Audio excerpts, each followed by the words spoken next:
Good Monday morning.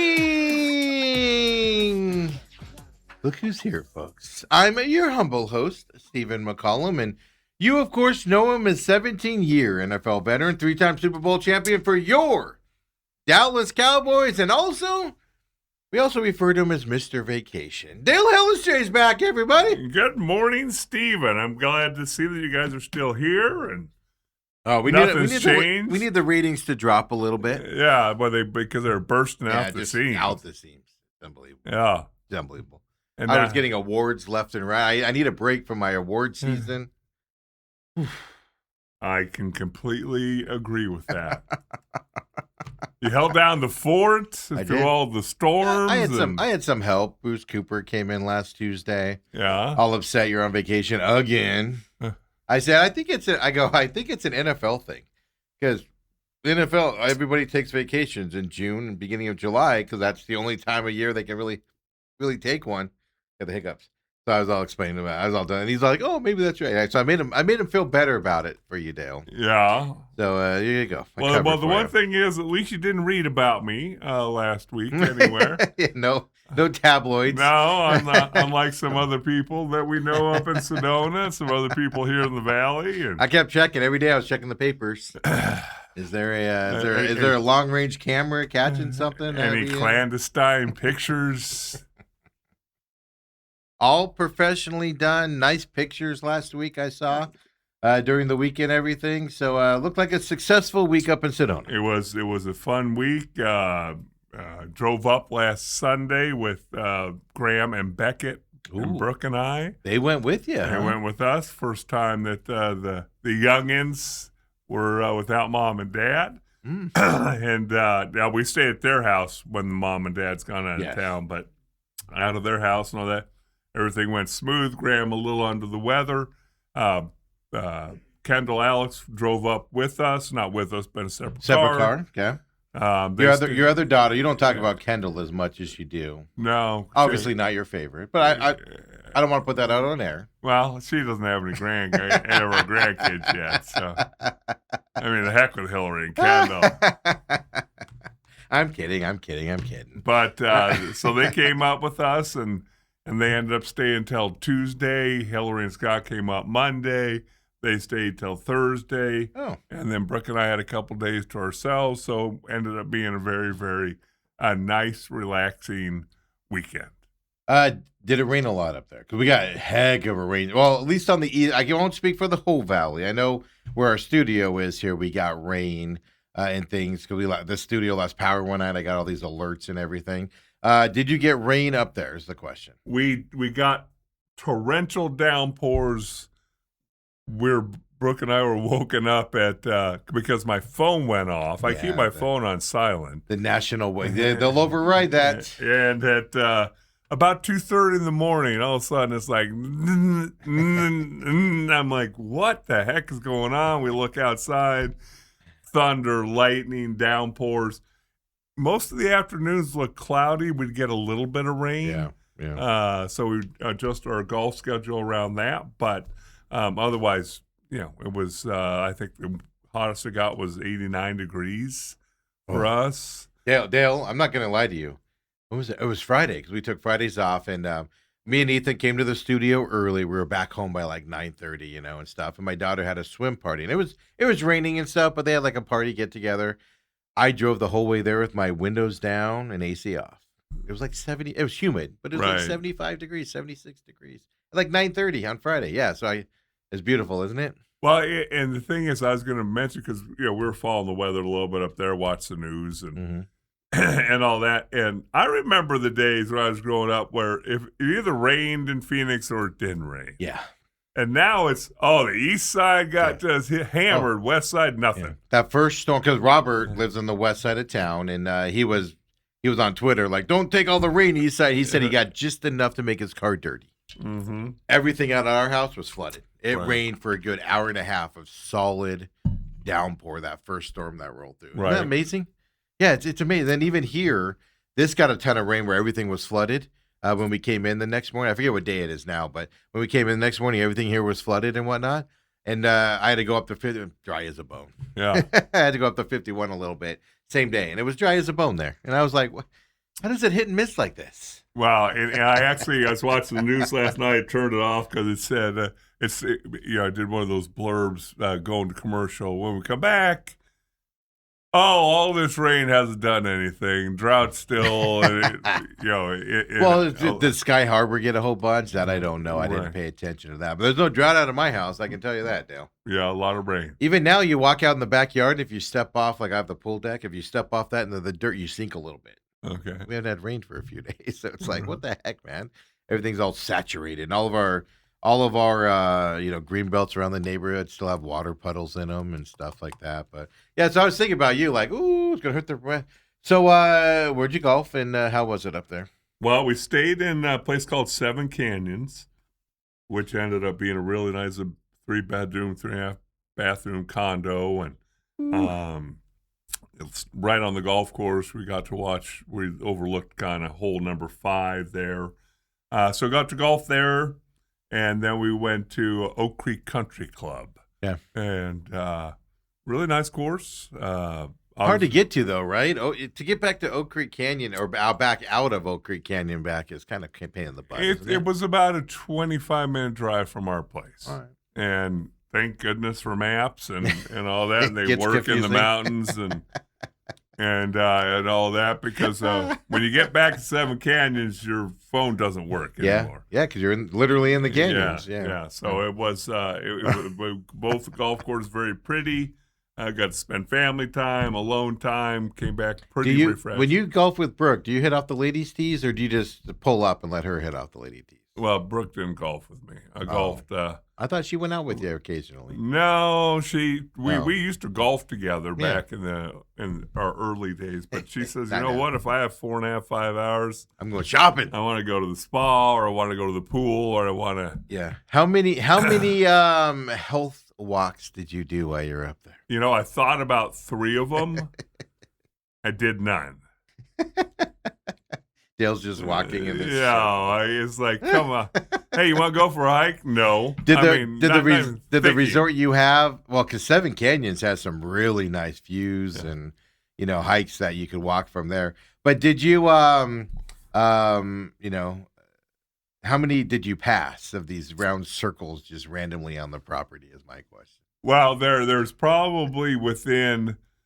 You probably drive to them, but we're within about a 15-minute, 10-minute drive. So you had to go to them, yeah. Okay. There's probably 6 or 7 that you could see. I would assume a place like that would have them on. Cause like I said, I don't remember what it was called, but it was this really nice place, and on their grounds they had all that stuff. It's part of their charm and why people go there. Well, remember, I wasn't really looking these things up.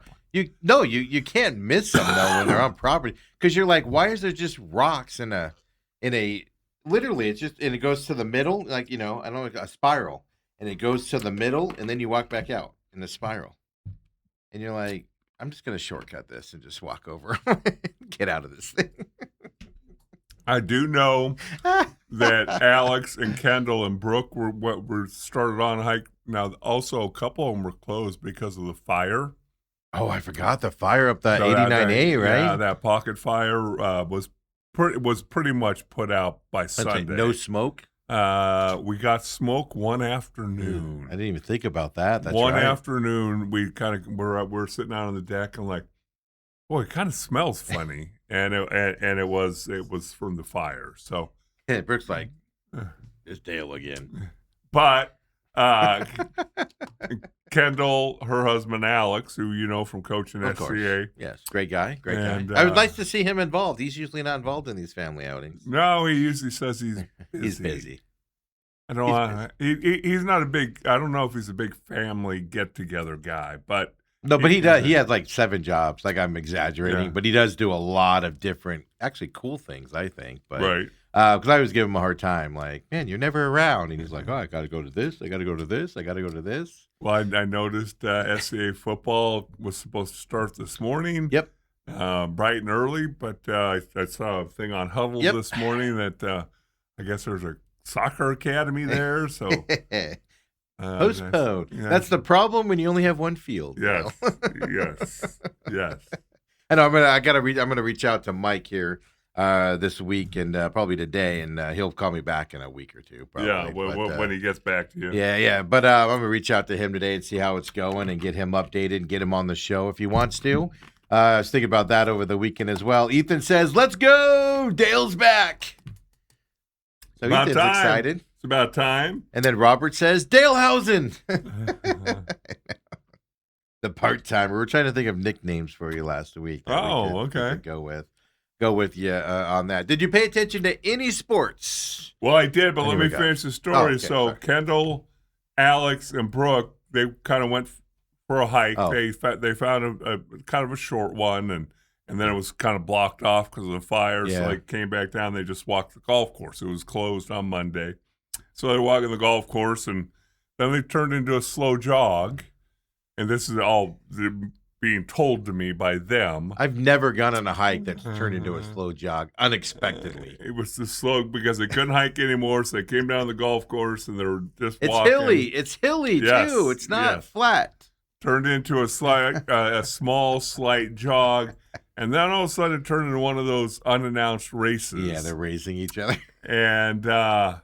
And between Kendall and Alex? And I'm proud to say that my 62-year-old wife, Brooke, left Alex in the dust. And he could do nothing about it. He was the whole time shaking his head. Was he quiet the rest of the trip? He was he had nothing to say. He said, "Yeah, she whooped me." Oh, that's hilarious. Yes. Yeah, I've never ever been on a hike and been like, you know what, we're going to turn this into a race. Yeah. Ever. No. Unless it's pre-planned that you're going to hike and then we're going to run a little bit on the end. Even then, I ain't pre-planning that. Yeah, right. So, did you eat at the hotel or did you get out into town and everything? It's kind of a drive to get to the downtown area from where you were staying. It's about 20 minutes. It's short, but it's not easy to drive in that Sedona area. About 20 minutes with, especially back in Seven Canyons area, it's one lane each way, windy, and all that, dark. No lights there. Yeah. So did you go to the McDonald's with the purple? I ask everybody that because it's so stupid. Everybody talks about it. Did you go to McDonald's? I saw it. You drove right by it, right? We did not stop there. The food's the same. Same Big Mac. Yeah, it's just a turquoise M. That's the difference. We had lunch. We drove up there Sunday. Couldn't check in till 4, so we left here around noon. Got up to the Sedona Airport at 2. There's a little grill called Mesa Grill at the airport. Really, really good food. I would recommend it. You have great views out of the restaurant, and you get to see some of the planes take off and land. So it's on the airport property. Yeah. I love those sites. We eat that over at Mesa Gateway all the time. Yeah. There's one there that you can see the planes take off and land. And I love Grandma those views. Beckett loved that, so it was. I think they really enjoyed that. So all in all, everybody made it through healthy, safe. We're back, ready to go. Yeah. Are you rejuvenated, or do you need a vacation from the vacation? You know, we were both fairly tired Saturday night and yesterday. And again, the one thing that was always interesting, I don't know, when I go in the mountains, I usually sleep in. Yeah. So, I'd sleep till like 8:30, which is very, very late for me. Yeah. Brooke gets up at 6, no matter what. She's hitting the pots and pans. Yeah. Trying to wake you up. Oh, I was trying to be quiet. Exactly. I've never heard somebody make so. I thought somebody was breaking in. You're making someone. Oh, I thought I was being quiet. But you didn't. You woke up early. Never woke up early. Graham Beckett got me up one morning, so I got up a little earlier than usual. But we followed sports. Yeah. We followed your Diamondbacks. What a series that was coming back. What an emotional roller coaster that was, Dale. Followed your Arizona Cardinals, and again, always good news about the Cardinals. Now executives get Now, not only is an executive getting suspended for betting on draft picks, now we officially have Jacoby Watch. Oh yeah, that's starting today. When do they report? Friday? Wednesday. We might even have Beck Watch because he's not signed yet either. There's only 4 players left. I was reading. You're slotted. I was thinking about it this weekend, and I was all like, "Oh man," because back when Kyler was doing that negotiation, we made this whole thing where like every day on the radio, I'd be like, "Kyler watch," with this big deep voice and everything, and then we give an update and be like, "Not signed yet," kind of a joke. We're gonna have to do that. I was thinking over the weekend, I'm gonna have to do that with Jacoby Brissett. We'll get into all that with you, Dale. We got all week to talk about it. Yes, we do. This is our last week of only 4 shows. We're taking this Friday off for the last time. Next week, back to our regular 5-day-a-week schedule because football season's here, Dale. Starting this week. Football season, can't miss a Friday because your Diamondbacks march into the playoffs. And oh my God, they're gonna make it. Plug them in. Okay, we're going to get into this, but this roller coaster Friday night's game was infuriating the way it ended.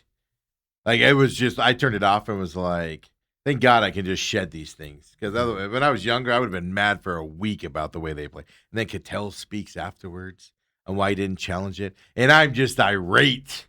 But I'm like, all right, just let it go. Just go to bed. So I just went to bed and everything. Then Saturday, they look good. Then yesterday, they look like garbage and come back. And holy heck.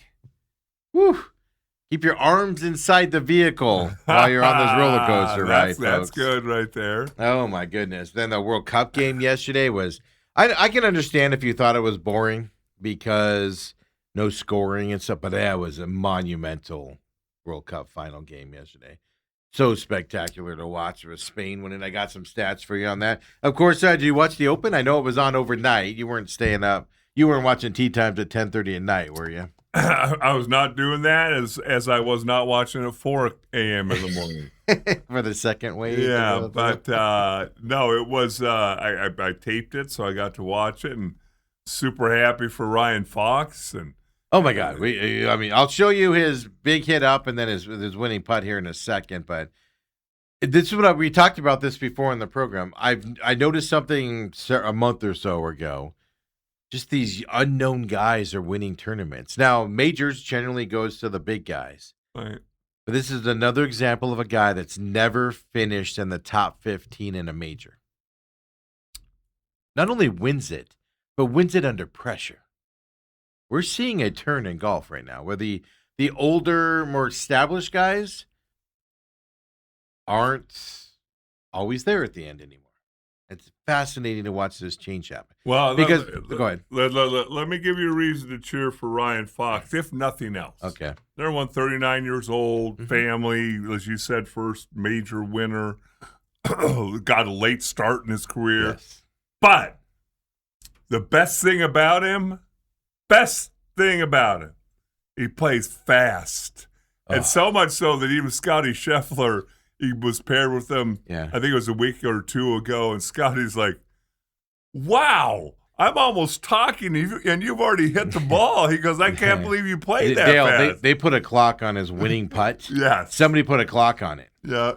And how long? He did 22 seconds where he walked up to it, lined it up, walked up to it, and hit the ball to win. This is the putt to win the turn. If he misses this, it's a playoff. Yeah. This is pressure here, folks. Yeah.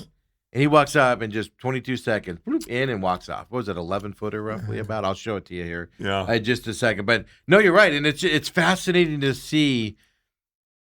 Now, here's the question I got, and we won't know the answer to this probably till later, but is it just the older guys making so much money that they don't feel the need? Like, they want to perform in the majors, don't get me wrong, but they also just go, it's amazing. Okay, I suck this week. Time to move on or whatever. And these young guys are trying to, I gotta win this. This is my one chance type of a situation. Or is it these young, or not young guys, but these unknown guys, they've gotten better to where they can compete with these guys when they have off days off. It's got to be one. It's one of the two.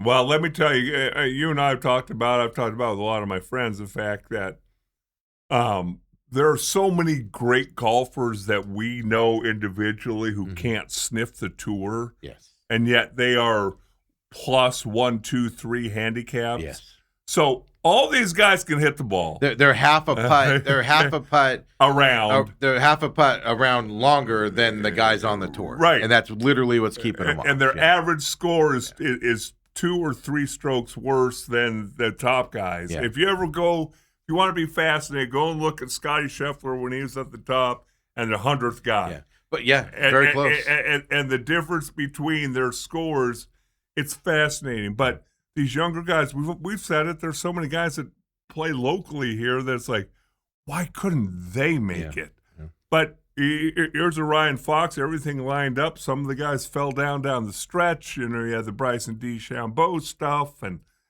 all that. And here's Ryan Fox just plugging away, got a couple unlucky breaks, and he found a way to make chicken salad out of chicken poop. That's what makes a difference between the guys that win these things and the guys that don't, is when they make a mistake, they're able to get out of it with no damage. Whereas you and I make a mistake, and we're still trying to get out of it 2 strokes later. Yeah, it's like that's an 8. Robert says, not for nothing. He said, but TIO is the dumbest thing I've ever heard of. It's not like the grandstand popped up during his drive. Should have been a penalty. He says, feel the same way about those idiots that moved the rock for Tiger back in the day.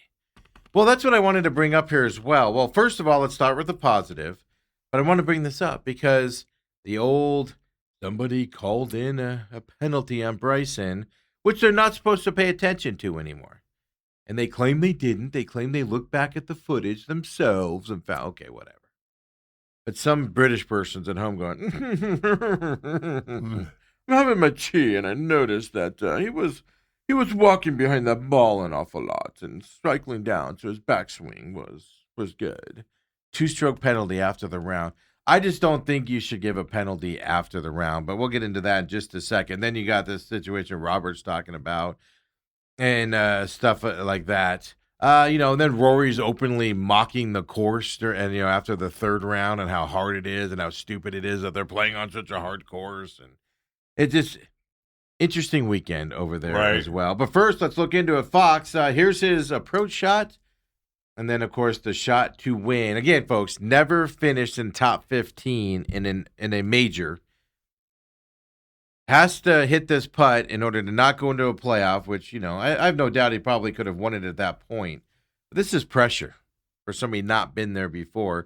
Here he is with his place.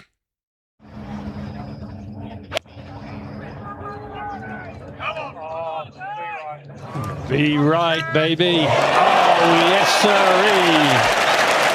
Fantastic shot. That's not a give me a putt. Taking no time at all. 22 seconds to line up and hit this thing. He has it!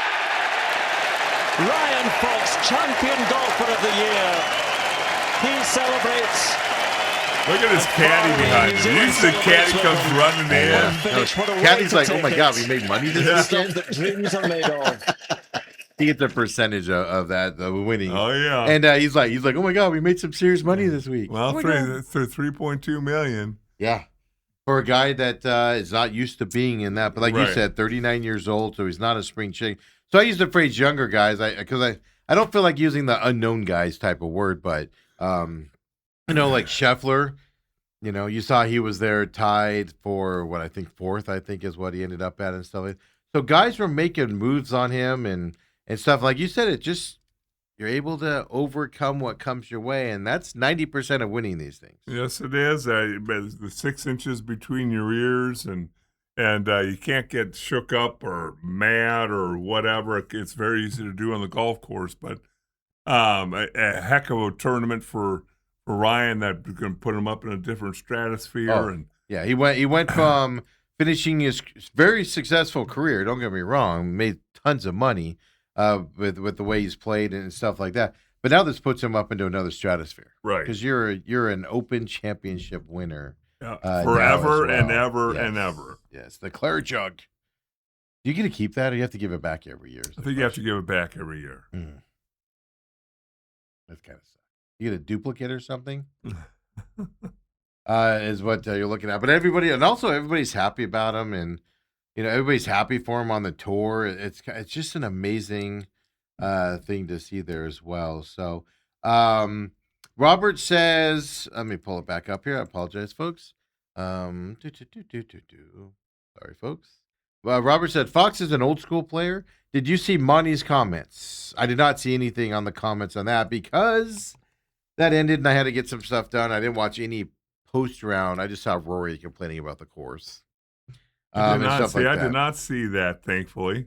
Were they good? Oh, it had to have been good. I imagine it's good. Nobody bashes a guy like Fox when he wins, right? Oh, yeah. Nobody. I don't think anybody bashed him, but I'm sure some people talked about the course and was it fair? Oh, yeah. No, Rory was not happy with the way that goes. Even Bryson, I mean, I don't know. Did you see his penalty on Friday? I did. Okay, I get it. But what's he supposed to do? Just stand in one spot? Okay, real quick, just then we can get to Bryson. Ryan Fox moved up 37 spots on the World Golf Money List.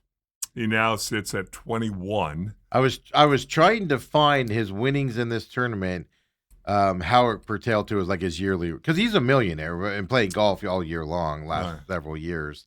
But I was trying to figure out, I couldn't find it if he, if this was kind of like the guy just won something. I can't remember what it is. Oh, the home run derby guy, where he only makes like $800,000 and he wins $1 million on the home run. Oh, okay. Where you overcome your yearly earnings with this one win type of a deal. I couldn't find it, so. Well, he's making he's made $5.4 million this year, 3.2 this week, which puts him right ahead of Justin Rose and J.J. Spahn and right behind Alexander Schauffele and Minwoo Lee and those kind of guys. So. But as far as the penalty, I guess I tend to agree mostly with a guy named Russell Henley who was interviewed. Okay. And I heard him in his interview, and he said, here's the thing about it. He said, DeChambeau is one of those guys that they show every shot of his. They have a camera on every shot of his. You see 6 shots of mine. And then he was in contention for a little bit and all that. He said, so I may do that inadvertently, and nobody knows it. Nobody sees it because it's not on camera. Yeah, that's the problem. Yeah, I agree. I agree with that 100%. It's because I'll say this, the live broadcast didn't spend a lot of time on it. They showed the shot, and they showed it, but then they went back and looked at a replay and showed the whole replay of the situation. Right. Well, from the first camera angle, you couldn't really see where he was stepping because most of these guys, they step behind the ball to see a line to where they're going to hit their next shot. But I will say this, the first time he went back there and did a practice swing, his backswing was hitting everything. Yeah. And by the time he hit that ball, it was all cleared for him to have the backswing. But what I said on the spot was, I said, I wonder how this would come out if that was Rory or Scotty Scheffler. That's the thing. That's what I've got to ask as well. Is it because it's Bryson? You go back after the round, and I hate doing the penalties after the round. That is a joke. Yeah, because they're there for about 2 or 3 years. It turned into a natural disaster. People somehow found the NBC number at the golf course. You're sitting at home in Scottsdale. Yeah, that's why they took it away. But I don't. Here's the way I look at it, and this is where I struggle with it. Bryson wasn't doing it on purpose. He wasn't, oh, my ball's here. I'm gonna walk in a 4-foot circle around here and trance this down. He was walking over to talk to the guy. Now, could he have been knocking it down? Yes, but isn't the spirit of the play more? And here's the other side of it. He had rules people standing right there. He was talking to them. Right. And now one person calls it. If they don't see it, it's time to move on from that day. Type of a thing. I hate the after the round deal. I get it. I get why he'd be upset. I get why some of the other players were upset about it. But then also the thing it does that I don't like either is it makes you look like a cheater to the point where several golfers, I think Scheffler was one of them, had to come out yesterday and be like, you can say a lot of things about Bryson. Yeah. But you cannot say he's a cheater. Right. But it gives you that impression that he's a cheater. And we're talking about 4.5 foot tall grass that he was in. Right. Trying to hit out of. It's just stupid. I think golf is stupid with this stuff. They have some rules that, and over the years, they've tried to, it used to be if there's a rock in a bunker right behind your ball, you still had to hit your ball. Yeah. Hey, in the last 5, 6, 7, 8 years, they've allowed you to move loose impediments. Well, and every golf course is different. Yeah. Some of them you can ground your club, and then some of them consider them hazards off to the side of the green. Some of them they aren't hazards, so you can ground your club in those. And so every golf course is different. It just makes you confused and stuff like that. But I'm just telling you, Dale, I brought this up before. Rory, to me, has become an unlikable golfer. Like, it's unbearable. The way he complained about the course all weekend because he didn't play well there. Dude, you're from that area. You know how it is. Shut up. Right. He's always complaining about something. He's always whining about something. He's become unlikable. And I'm getting the gist that Robert feels the same way because, Robert blames Rory for the penalty and everything. Then he says Rory has the RNA on speed dial. Like Rory's on the course calling him. He's just become such an unlikable dude, just miserable. Always has to complain about stuff, and it's bad to watch. I should have pulled Rory's comments. But dude, do you need to go public with how bad the course is in your opinion because you're not playing well? Or can you just keep that internal? Well, not only that, because everybody else was talking about how the course was really tough and playable and fair and all that. But the way he handled the DeChambeau situation, I mean, I'm not particularly fond of DeChambeau, and I was upset that, because I guess originally he was saying, I don't know if I can continue to play, which if he withdrew, then that would alter the pairings and alter the times and all that. So the times weren't posted till like 10 o'clock at night. So I guess that could bother you, if you're going to be up early in the morning over there, or I don't know. But you're playing golf. You got the morning tee time, right? It's just I know. It's just, but why do you have to take that public to the media? Right. Have those conversations internally. Just he's always running to a microphone. Robert says Rory as if Napoleon played golf. Robert also tagged me at TME Sports Show. Now that I see the clip, I didn't listen to it, but I did see it. Of course, we're talking about Colin Montgomery here.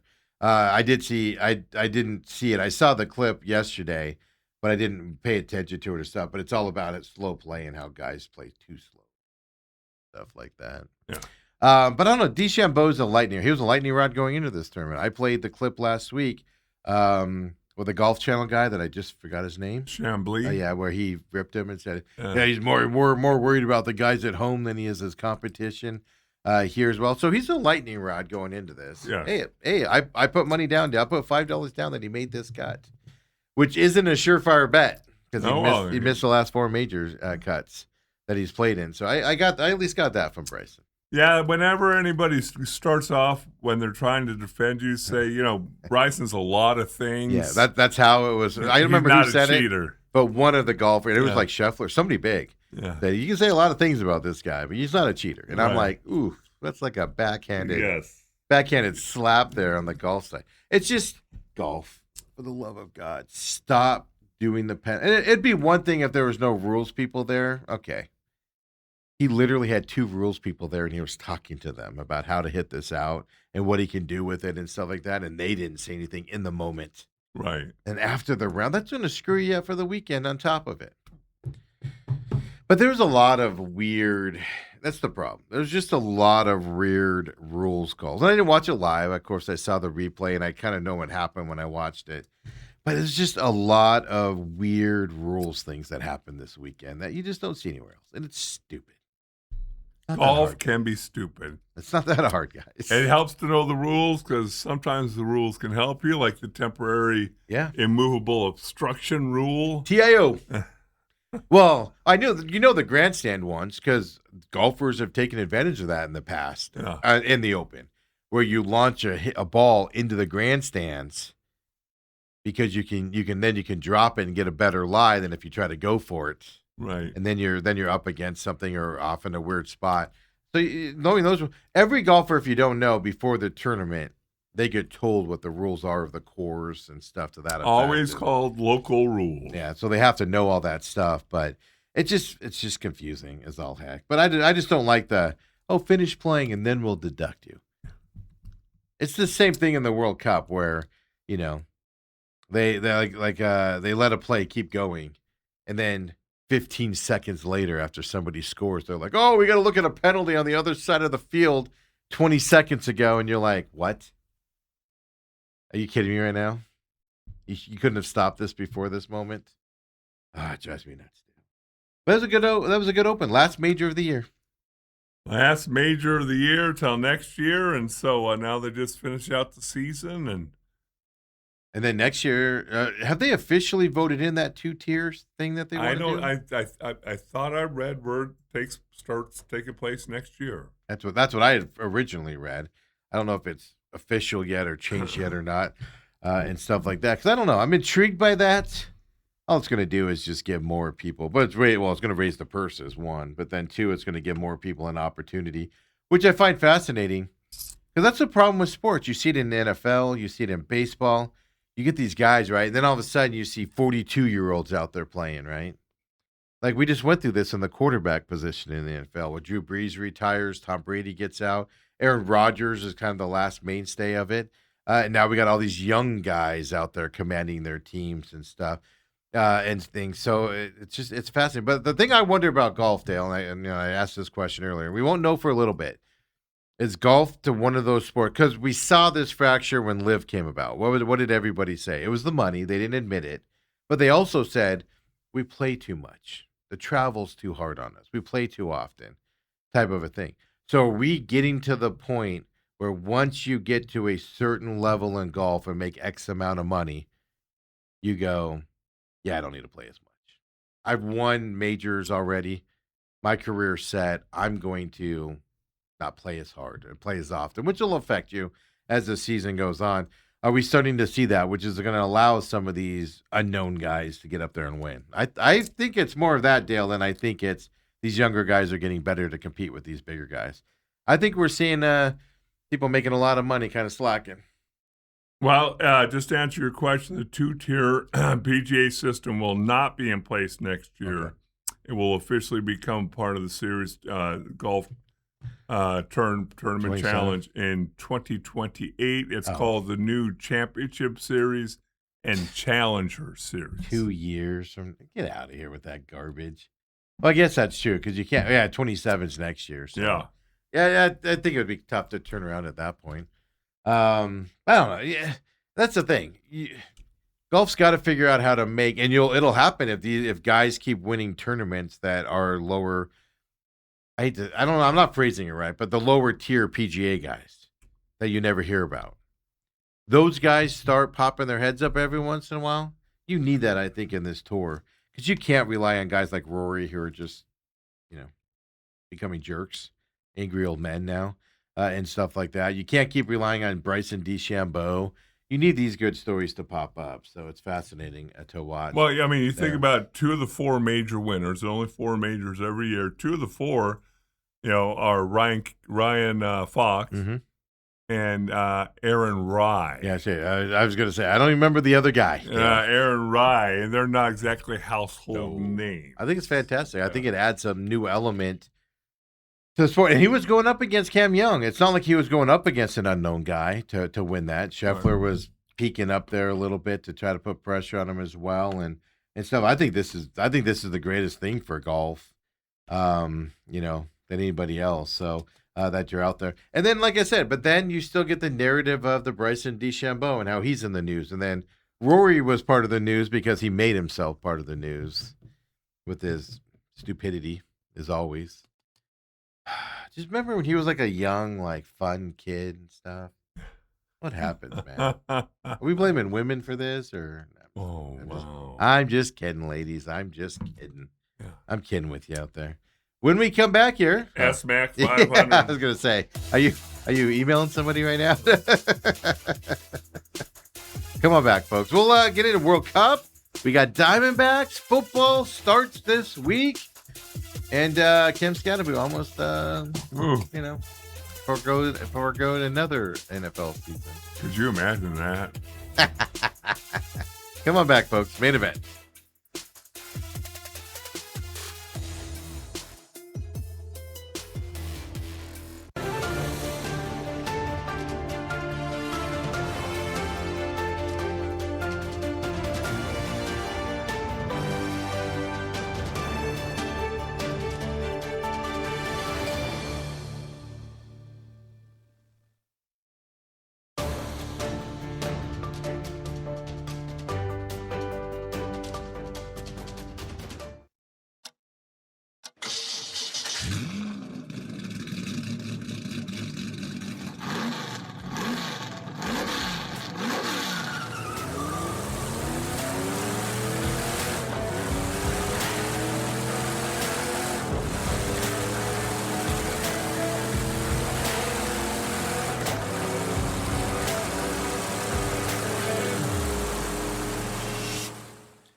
And we're back here, main event.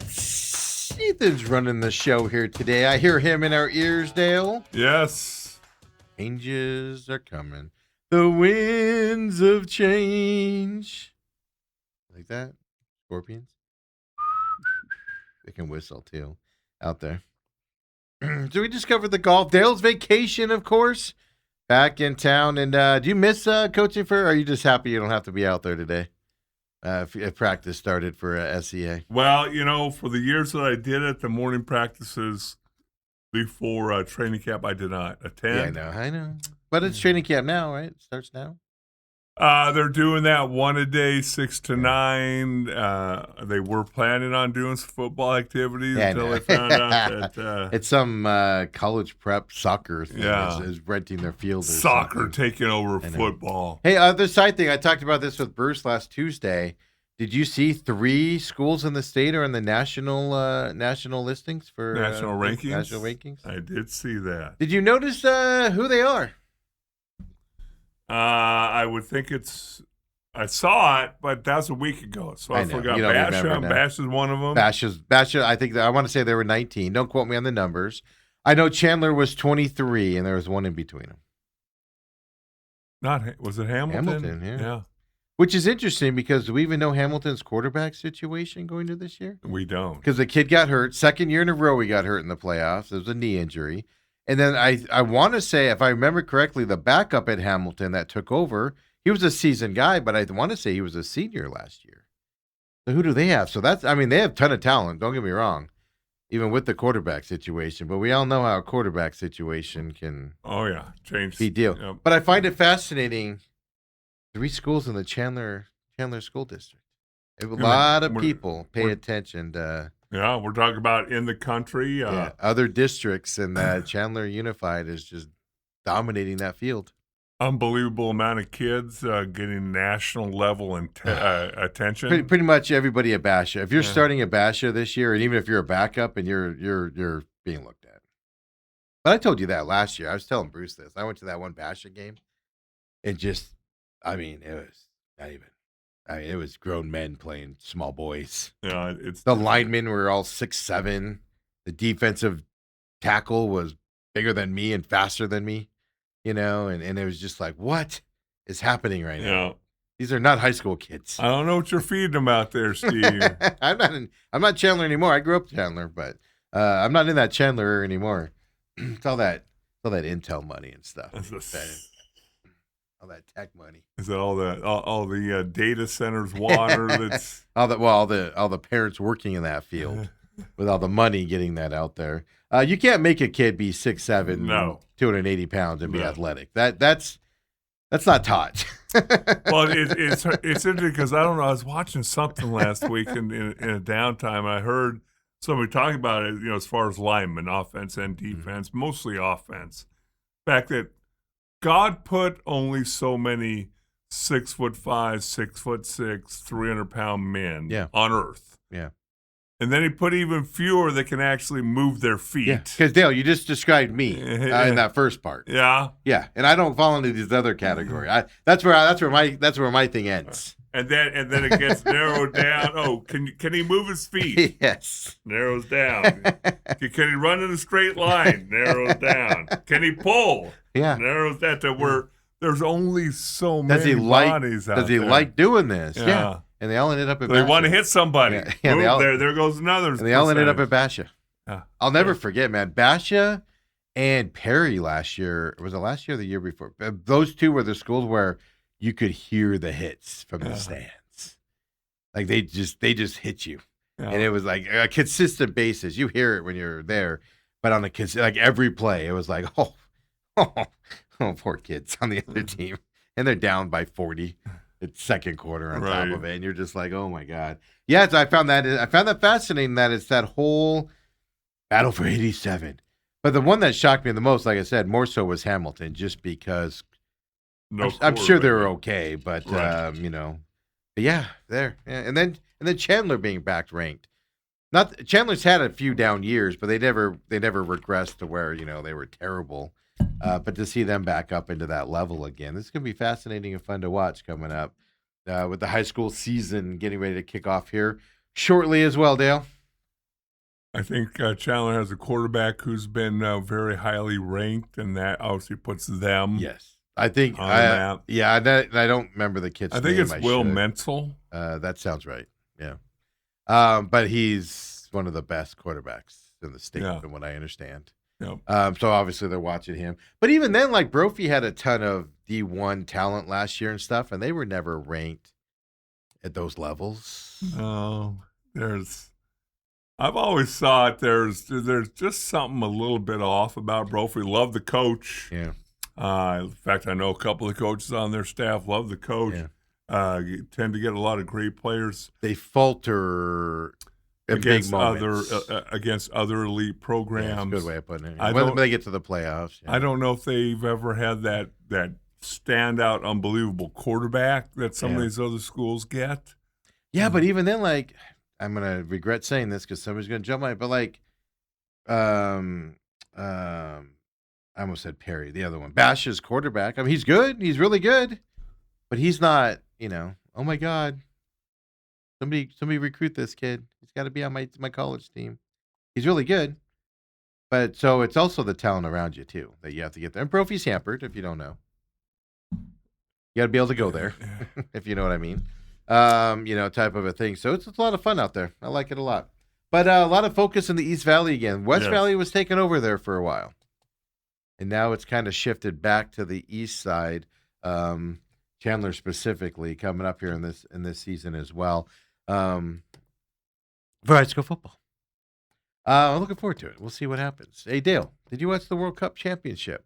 I watched the second half, a little bit of the first half. You didn't have to watch the first half. That was snooze fest. Well, second half was. What are you talking about? It was amazing. It all took place down in on Spain's side of the field. Yeah. Okay. So this is what amazed me. The whole game, I'm going, man, Argentina's going to win this thing. They were dominated the whole game. And even when it went to extra time, I'm like, they're down to 10 men. And I'm like, Argentina's going to sneak this thing out and win it, aren't they? They've been getting their butts kicked all game. No shots on goal in the first 90 minutes, unheard of, even in the game of football out there. But that was just amazing to watch the way Spain was kind of put in. They couldn't put the ball in the net and everything. And I thought it was a fantastic game. But Spain, my pick won. My pick after France was eliminated won. Oh, I was going to say, well, when did you pick them? No, I learned a valuable lesson in that France-Spain game I was saying last week. Spain had the talent to win that. I told you guys that all along, but I just thought it was finally France's, kind of like the Michael Jordan thing, right? Where he couldn't get past the Pistons. Boom, all of a sudden you get past the Pistons. I was like, this is the year France is going to get by Spain. And then the game, 5 minutes into that game, Dale, and I went, France ain't getting by Spain. France ain't getting by Spain. But then you can't ignore Argentina's comeback ability. Right. So even when they were down 1-0 and they hadn't been shooting and scoring, you were like, all right, this is when they're going to step up, and they did put press. That's finally when they got their shots on goal as well. So no single shot on goal in 90 minutes for Argentina. First team to ever do that in the World Cup final. Keep in mind, folks, they have the best player in the world, maybe of all time on that offense, and he barely saw the ball yesterday. Well, I was going to say what was interesting, I heard them mention it a couple times, but Messi was a non-factor. Completely a non-factor. Well, when you don't get the ball and can't control the football, that was France's problem. It's just France could never control the ball long enough to get something going. And same thing with Argentina. Even late, when he would get his foot on the ball, they'd strip it away from him. You'd have 2 or 3 Spain guys on him, and they would take the ball and make a bad pass, and they'd be able to respond to it and stuff. Spain's defense is just unbelievable. They're the 86 Bears of football. Okay. Okay. Argentina was remember, Dale, you remember how good that defense was. I do. Dale wakes up in cold sweats sometimes. I think they hit a little harder than this team does. So Argentina in the first half, they were held to just 17 touches in the attacking part of the field, and 0 in the attacking penalty area in the first half for Argentina. No shots on goal. Sorry, Dale, I'm just going to go out on a limb. I haven't looked up the stat, but I'm going to say that if you don't get shots on goal, you win 60% of the time, 70% of the time. Just going to go out on a limb there. It's kind of like the old say when you're golfing, a putt left short, about 95% of them don't go in. It doesn't go in.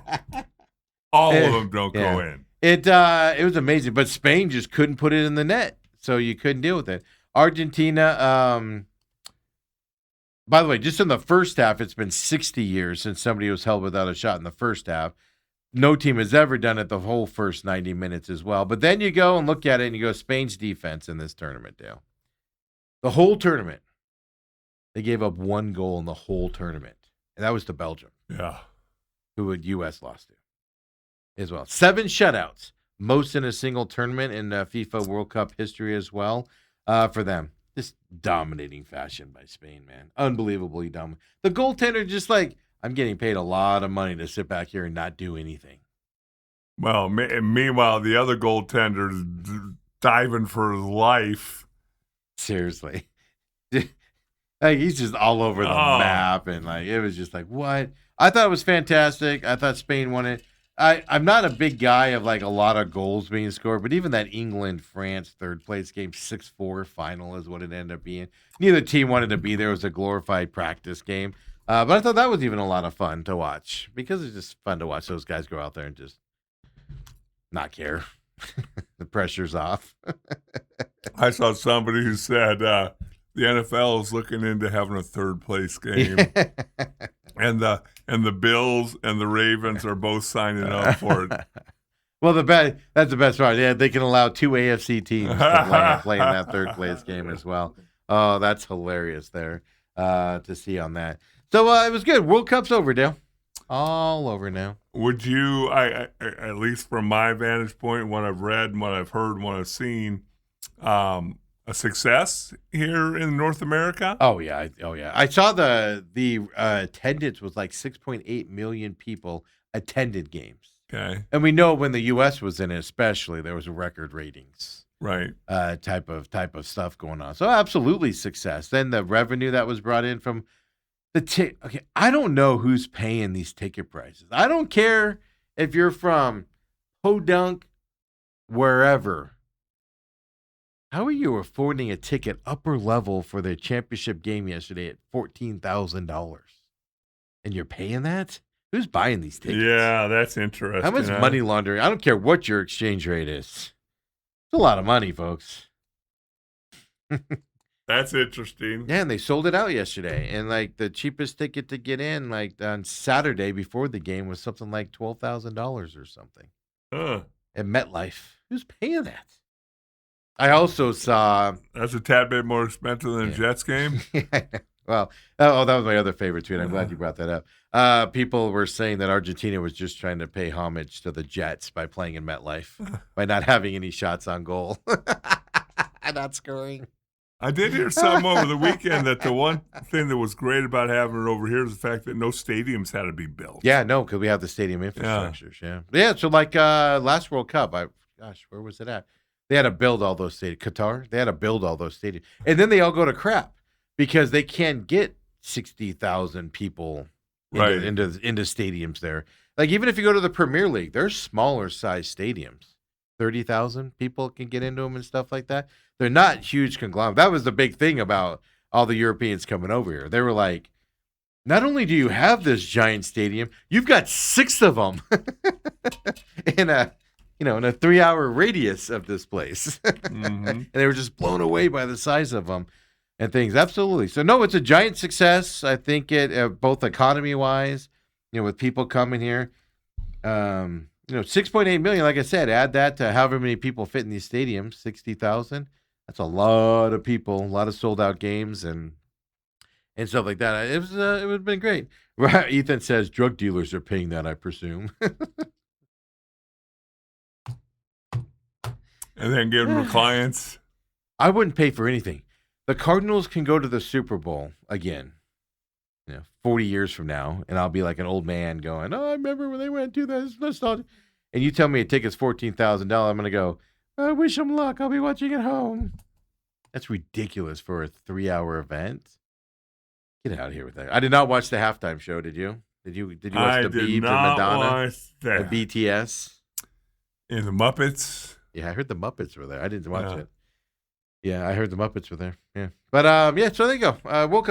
Rousing success. The games were unbelievable. I'm going to miss it. Now, good news is we get football now. Now, bad news is, now, lucky for us, Dale, we don't just follow the Cardinals. Like, I would hate to work at 98.7 today. Because for the next month, just the next month, let alone going into the season, it's Cardinals all day long. And, folks, this is about to get ugly. This team, Jacoby Watch. You guys figure out which way to say it. Make it sound all threatening. Kobe Watts. You got guys getting suspended. You got his lawyers came out and said he didn't do it, though. Oh, of course. Yeah, we'll talk that coming up as well. Here in the top of the hour, of course, your Diamondbacks, folks. Dale's Diamondbacks. He's back on the bandwagon. Climbed back on that sucker. Rode it back all the way back down to Phoenix from Sedona. You watched the All-Star game last Tuesday? I did watch it. Yeah. Actually, the All-Star game, I only caught a couple. I saw E-Rod. I watched Corbin. I saw Mac Miller pitch because closers like him. Hey, Diamondbacks, grow one of those sons of a guns. E-Rod did a really nice job. He did. I saw yesterday, and we'll talk more about this after the break, that he wanted to pitch another inning. And Dave Roberts goes, you want me to call Torrey and get yelled at by him? Yeah, I do. If I was E-Rod, I'd be like, yeah, I'm okay with that. Come on back, folks. Main event, second hour, coming up next.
And we're back here as well, here on the main event, second hour. Don't forget, live on YouTube, TME Media AZ, live from 8 to 10 a.m. Come and join us there. Then, of course, on demand after that on YouTube, and then over on Rumble, rumble.com/user/TME Media is where you can find all of our programming on Rumble, including The Real Matrix. A new episode on energy came out last Friday as well. Last two episodes of Education and Energy. Really good opening your eyes shows, folks. Check them out on Rumble or on your favorite podcast system as well. And Dale's feeling all bright and happy because he hasn't been immersed in that Real Matrix world last couple of weeks. Like, you feel all detoxed now? Well, I got a daughter who's kind of looking into this kind of stuff. She's a conspiracy theorist, and we talked about that one night. How much we don't need to get into. That's not Kendall, is it? No. I was going to say, because Kendall doesn't strike me as that. No. Kendall's very straightforward thinker. Yeah, that's why I was like, there's no way it's my favorite one, Kendall. Oh, wow. I just had to say that to make up for my earlier comment. It's a prevalent thing out there. And look, I can tell you this, the podcast, your favorite podcast system, Man, that thing hits at noon, and it's like numbers go through the roof. I just happened to log in at like 12:30 on Friday to check something else, and I was like, man, what's everybody listening? I was like, oh, Real Matrix. Okay. Really? Yeah, so it's a big deal there. People are catching on to us, catching heat, as they say in the world out there as well. But Dale, they haven't recorded one the last couple of weeks. Those were in the can for the vacation weeks, and going to get started on it again this week. Well, going to get immersed into it. I guess the one good thing about that show is the fact that it's stuff that's been happening over the last 25, 30, 40 years. So it doesn't matter if it comes out this Friday or next Friday. Yeah, but we're learning new things about it coming. Yeah. Something happened. I was reading about something. Oh, I hope he does an episode on all this explosive diarrhea stuff and how it's the government's trying to get us all. I'm gonna have to text him today and be like, "Are you doing one on the explosive diarrhea?" Yeah, that's what I want to know. Well, I did see something over the weekend that said, this is a day I've been waiting for, where chocolate is more healthy for you than fruit and vegetables. I see all these memes of like old aristocrats, like the royalty, like looking down on people, and it's all like people that eat hot dogs at gas stations looking down on people that eat salads, stuff like that. Lordy. Well, that's funny. I was actually going to text the Angry Patriot because Michigan was one of the states that got hit really hard with it. That was like one of the opening states. Right. So I was going to text him because he was back there for a couple of weeks. I was going to text him and be like, you've been avoiding that iceberg lettuce back there, have you? Because it takes a couple of weeks for it to hit you, I guess. Oh, no. That's why it took so long to figure it out. Huh. It's like you have to go back to what you ate, over time to trace it back to it. And stuff like that. But yeah, so that's out there on Rumble as well. Don't forget, if catches live, McCollum on Business, live at 7, 8 to 10 here for our show. Everything else is on demand, including the Pit Stop, new episode coming up this week. And I was a week late, folks, on the Joey Logano victory. I said it would happen last week. No, it happened this weekend at North Wilkesboro. Of course, we'll talk about that. IndyCar, well, IndyCar racing today, Dale. IndyCar on a Monday. Because of weather? Yeah, it was funny too. Because they were like, they wanted that post World Cup championship game bump. So then the World Cup goes into extra time and everything. So then they're like, okay, the race is delayed till after this World Cup game, and then they give us a new time and everything. And so the World Cup ends. And then you sitting there. They do all the post game stuff or whatever. Then you go to Nashville, just torrential downpour. Everything's flooded. Everything, and they're like, okay, race is Monday. I'm like, oh, so much for waiting for the World Cup to end to get that post World Cup bump there. So yeah, racing today, noon our time. IndyCar racing coming up today, folks. Noon our time.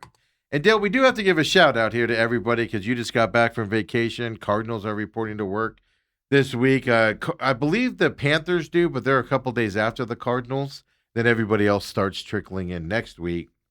Hall of Fame games, the reason, folks. But we got to give a shout out to all the people. Last week, Chandler, right? Basha and Chandler all started school last Monday. Queen Creek's today. Ireland's back in school here today for Queen Creek High School. Started her 10th grade year.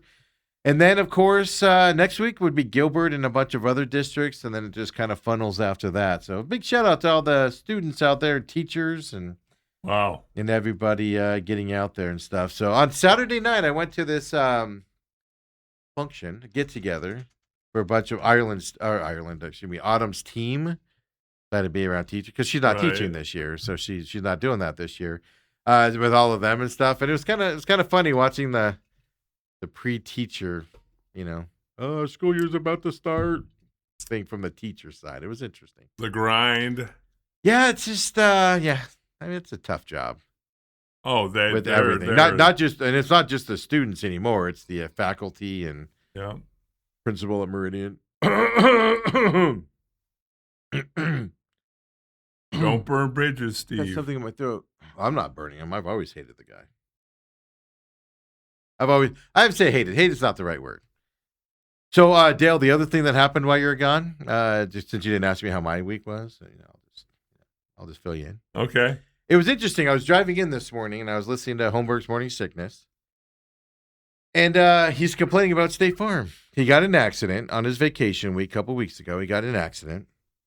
And, by the way, update, I did not do the sports pod. Dale, I was going to fill in for you on the sports podcast. Yeah, and then they decided to cancel. Yeah, and then they canceled it. I'm a little more important than you think I am.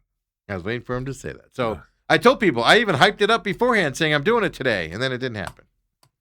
So, folks, I was not on the sports podcast. Yeah. I got fired. I didn't even do it yet, and I got fired. This business is a tough one. At least they let me down easy by not texting me. They just told Dave that he's not doing it.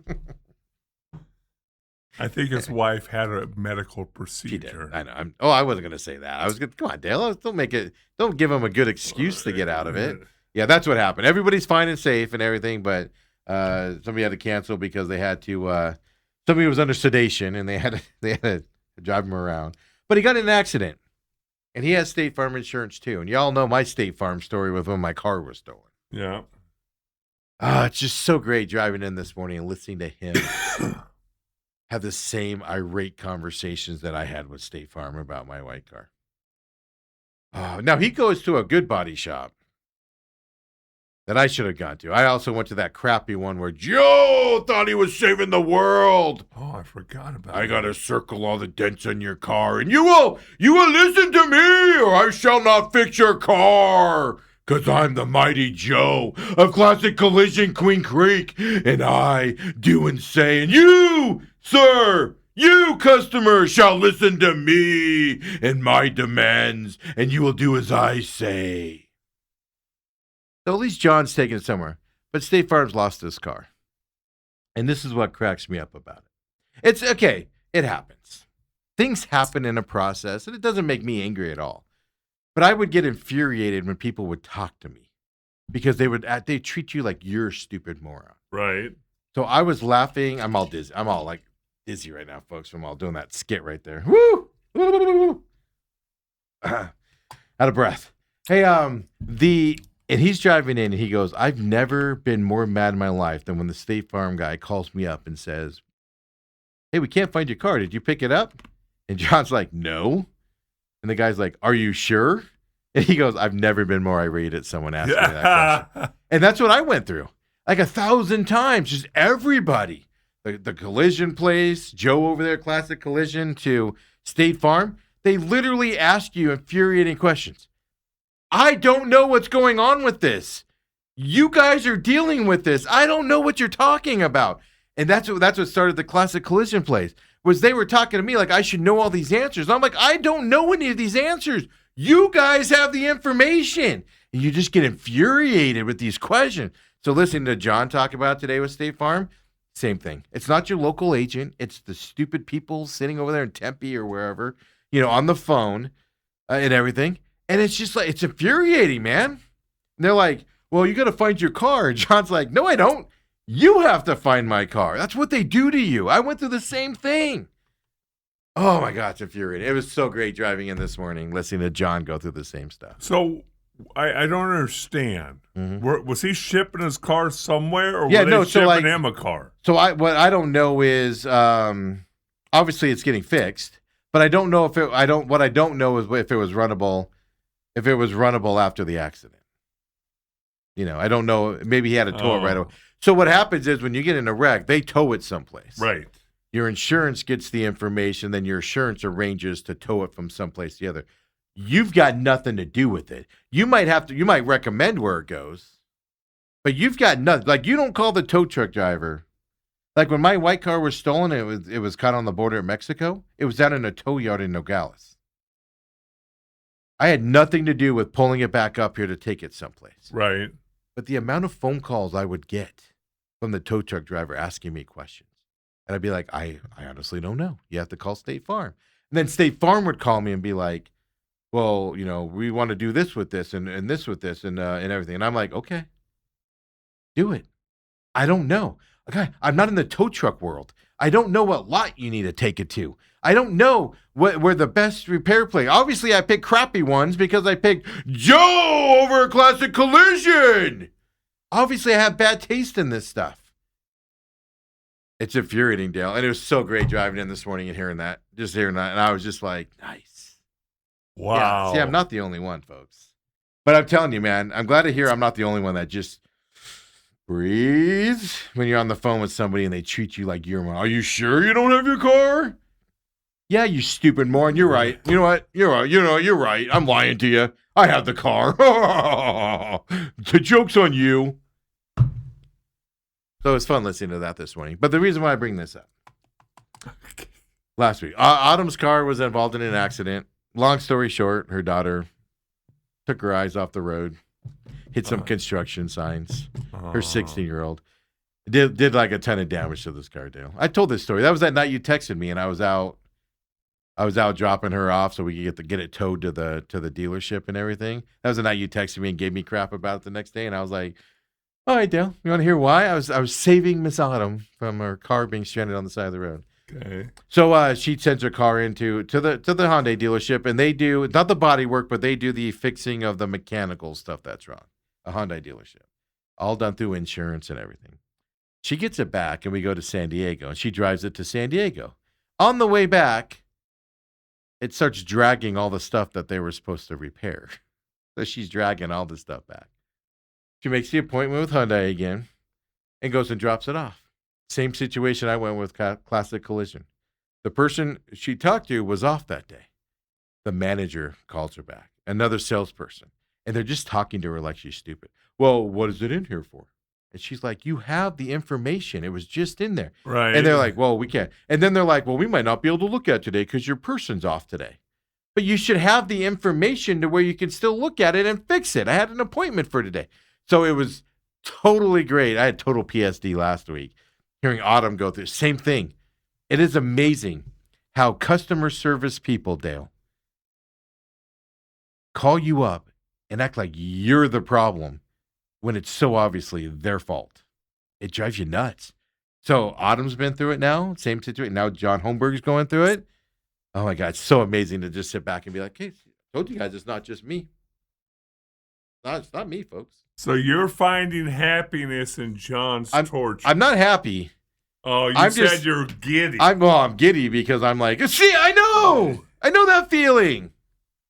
John was probably nice about it though, whereas I became not nice.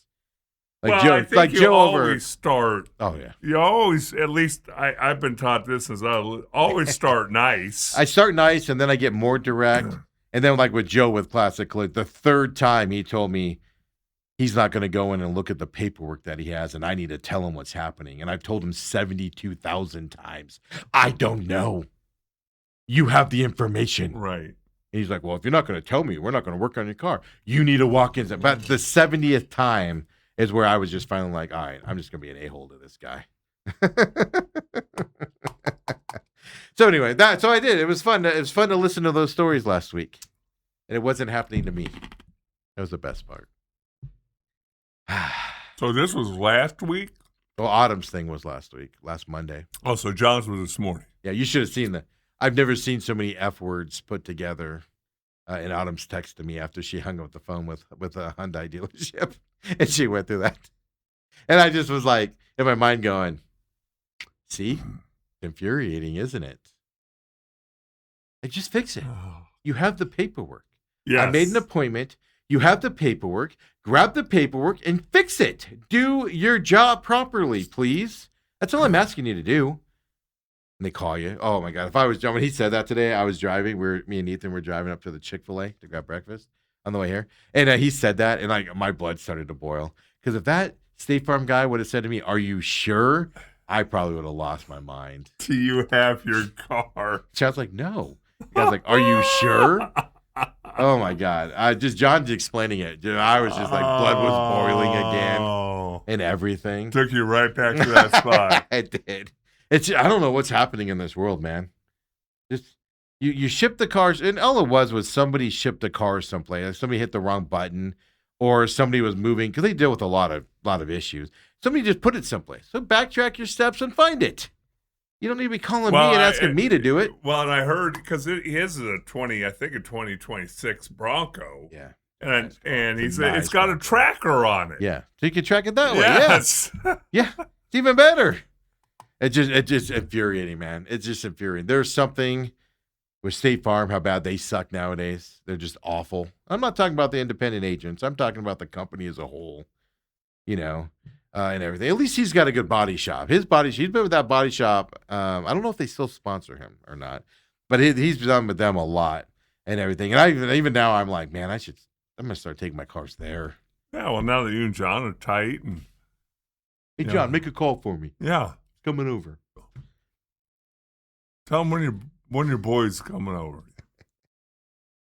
And trust me, I have a lot of cars coming your way. Finally got the last payment on that white Ford Fusion over the weekend, so that car is now officially out of my hair. Really? I sold it to somebody that was making payments on it and everything. Got the last payment on it, so now I just got to transfer the title to him this week. So that bad voodoo is out of my hair now. Don't have to worry about that car anymore. So I'm happy now, Dale. I'm happy. Now Autumn's car is a headache. Oh, if it's not one thing, it's your mother-in-law. Robert says a card exec betting and winning on the cards is probably the most competent thing they have done in a while. This story cracks me up, Dale. And it cracks me up just because, Cardinals are like, oh, we like this guy, we don't like that guy. He put this bet in before the draft on who they were drafting. So the Cardinals went along their draft that they knew ahead of time. There's no suspense in this stuff. They know who they're taking. Because this guy put in a bet before the draft started on Kelce, the futures thing, and he nailed them all. So he turned like a $25 bet into, what, $700-something thousand? Oh, is that it? See, I didn't read the whole story. Yeah, I think it was something to those numbers. Don't quote me on the exact numbers there and stuff like that, type of a thing. But this is what I get out of it. They know exactly what they're doing in the draft. All this mumbo jumbo beforehand, and oh my God, we could go this and we could go. They knew exactly what they were doing because this guy won money off of the draft picks. It's all rigged, folks. The NFL draft's all rigged. There's no surprises. There's zero surprises on this thing. But again, here's my takeaway on this also.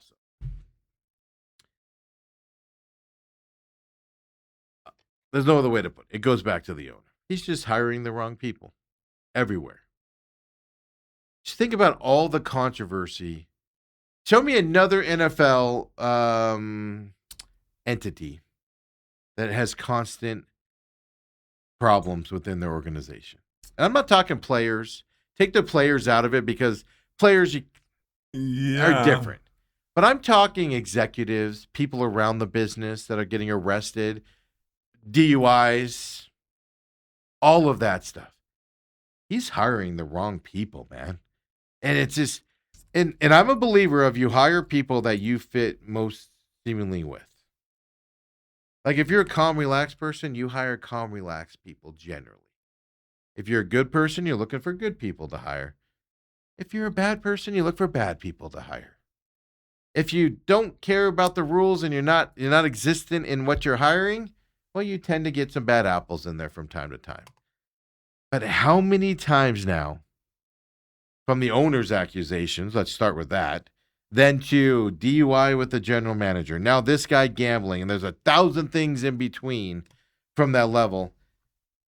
What are we doing, man? What are you doing down there in Tempe? That's what I gotta ask here. You're hiring the wrong people. 13th season when we're talking about this Gold character, Ryan Gold. 13th season with the Diamondbacks, with the Cardinals. We have our problems with the Diamondbacks, Dale, but do not lump them into the Cardinals situation. And again, that involves strict gambling policies for players in club and league personnel. Owners can invest in gambling companies, but they have restrictions on gambling on NFL games.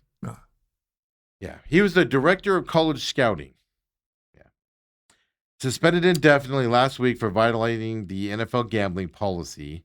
Of course, his lawyers say the accusations are blatantly false. It says his client is appealing the suspension. I'll tell you this. The NFL ain't suspending him unless he's got proof of it. Right. Period. End of story. But he placed a $25 wager parlaying the result of the team's first 5 draft picks, including Carson Beck, folks. $732,500 in winnings is what I saw was reported. That's a big number. That's a big number. But I took two things out of it. One, Michael Bidwell isn't hiring the right people. That is, if that wasn't obvious before, it becomes more obvious when this stuff happens. No other organization is having this happen to him. Only one. Do what you want with that as an owner. Do what you want and say what you want about Michael Bidwell and his hiring practices, where there's just always some controversy with people that he hires in his front office. Period. 2, he nailed the first 5 draft picks in a parlayed bet before the draft. The NFL draft is slotted, Dale. You know how hard that is? All it would take is one person. He knew their top 5 people that they wanted to draft, and then you just kind of hope they're there. Like, he didn't say Cam Ward's going to, or Carson Beck's going to be the 3rd round pick. He didn't say that. He just said who the draft picks would be. And not one person stepped up and took somebody beforehand, so that those 5 picks were good. The NFL draft is a joke. All the smoke and mirrors they could go this way. They could go that way. Bull crap. It is all decided before draft night, folks. I disagree at least in the first round. Dale, the fact that he nailed the team's first 5 draft picks, we get told there's this board, and oh my God, we're unsure between these 3 guys. This guy was so confident, Dale, that he knew the first 5 draft picks of the draft on the Arizona Cardinals, and he placed a $25 bet to win $732,000. This guy was so confident he knew the draft picks. It was settled before that draft happened. I'm not saying there's a conspiracy in the NFL. I'm saying the Cardinals were like, these are our 5 guys we're drafting if they're there. Well, if he's a director of scouting, he knows who's on top of their list. That's my point. So what I'm saying is there's none of this nonsense of, I could see him taking this guy. I could see him taking this guy. Bull hogwash. They know who they're taking before the draft. If they're there. They know 100%. But you can't just brush over if they're there. Or maybe he knows that all the guys they're taking are taking a round ahead of where everybody has them ranked. Well, that's the thing. That's my point. He's like, Carson Beck. We'll take him in the 3rd, but nobody else is going to take him to the 3rd. You know that stuff as well in those war rooms. You have an idea where other people have them slotted. You have an idea. Yes. But you don't know. I know. Those are my 2 takeaways from this, Dale. Steve, it's $25. Now, if he put down $25,000, I know. Then I'd kind of go, whoa, Yeah. So to your point, he did put down the top 5 guys that the Cardinals had on their board. Like, if they're there, we're taking. And it's $25. You lose $25. You lose $25. Who cares? See, so it's $25 is your 5. I get it. So that tells me, in all seriousness, the Cardinals got their top 5 guys in the draft. But that tells me. Or maybe he disagreed with them. He said, at least they're like, why are you lobbying so much for Carson Beck? At least I gotta make some money on the side so when I get fired when these guys can't play. He's like adamant about Carson Beck in the 3rd round. He's like, guys, I'm telling you, this is the position is what we need. And everybody's like, why are you have money on this or something? You're really into this. He's like, money? No. I just think it's really good. Overhyping it. It's just that it's the Cardinals. Yes. It's that it's a couple days before training camp. It's that they still don't have Carson Beck signed. It's that they don't have their quarterback signed. Or happy, I guess. He is signed, but unhappy in Jacoby Brissett. Yes. Yeah, he's got a contract. But it's like one thing after another, and then you lump this on top of all of that. See, and I'll separate, like I said, player problems and front office problems are almost different because those are negotiated differently. Your GM, this guy is a college scam. Those are direct hires of the owner or somebody the owner's hired, right? Directly from that perspective. You have more control over that and the ethics and things that you're hiring those guys. And it's not a good look when you have multiple people. Well, who's that guy that narked on the Cardinals? I forget his name. Ryan, one of the Donahue brothers. Not Donahue. That guy. I forget his name right now. I But he know, narked on the Cardinals stuff. He had a huge drinking problem, right? And all of that stuff on top of it. And then Steve Keim gets the DUI. It's just as somebody that hires people and has for a living for 20-something years, your hires are a reflection of what you are looking for and what you flock to. It's kind of like your dating pool, Dale, right? You tell your daughter all the time when they were younger. You might tell them now. I don't know. I don't know what their situation is, besides being married. But you might tell them, hey, be careful you date. And then if you start seeing a trend of bad dudes or guys that act a certain way, you go, hey, you're flocking towards some character flaw that you probably should correct that and look away from that kind of a deal. That's where I feel like we're at with Michael Bidwell right now. Stop it. Stop hiring the people. If you want to hire him, stop. Hire the guy you don't want to hire. That's probably the right dude to hire. Do the opposite? Yeah, because the guy you are hiring isn't working out. The George Costanza? Yes. So be like, I don't like that guy over there. Well, hire that guy. Hire the guy you don't like. If every choice I make is wrong. It's just this constant black cloud over the Cardinals. Yeah. I will wholeheartedly agree with that. And I make fun of the Cowboys every year. This is the first year I haven't been able to make fun of the Cowboys. Because every offseason there's some giant distraction or two or three around the Cowboys. And I'm like, they just can't stay out of the news. But it was usually player related and stuff like that. But we're to the point now where the Cardinals, but it's executives. It's lawsuits. Yeah. It's executives. It's how you're treating your staff. It's how this and how that. And they try to sprinkle in things like, oh, training stadiums coming. We got this new training building we're going to build that they haven't done anything with since they fake put shovels into the ground 6 months ago or whatever it was. I saw a sign. Yeah, there's a sign now? Yeah. Yeah, then no, future home. No dirt's been moved at all. No? So, no, nothing. I drove by there last week, maybe a week and a half ago. It's just this constant thing. Now, my favorite part about these gambling stories is the attorney for Ryan Gold. He went on to say, other than, these are all false, he goes, the gambling activity was Gold's wife making $10 weekly bets with a group of high school friends on parlays, and Gold was not involved. Okay, so his wife is making the first 5 picks of the Cardinals draft, and he wasn't involved. She knew what the 5 first picks were, but he wasn't involved. Seriously. And here's the other side of it. His wife has her own account, doesn't she? Like, she's not using his gambling account, is she? Maybe she is. That'd be stupid if you're an NFL director of college scouting to be using an account with your name on it. There's no doubt about that.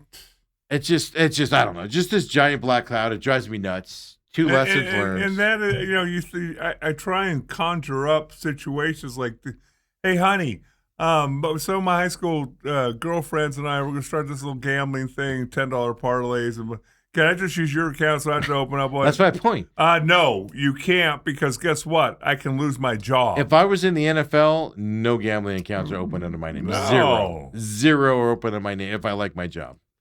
Zero. I don't get it, man. I don't get it. I don't care. I'm not having it on my phone. I'm not doing it. If you see an account with my name on it, it ain't me. It's just, I don't get it, man. Like these egos and stuff you don't think you're going to get caught. That's part of the problem. It's just this like you said, that's what everybody was looking at this weekend instead of getting ready for training camp. Oh. I guess that is a welcome distraction from the fact you refused to sign your quarterback. Well, I was going to say, what else are you going to look at? Brissett holding out, holding your breath if he's going to come. Carson Beck not signed. Let's just start the season with Slovis.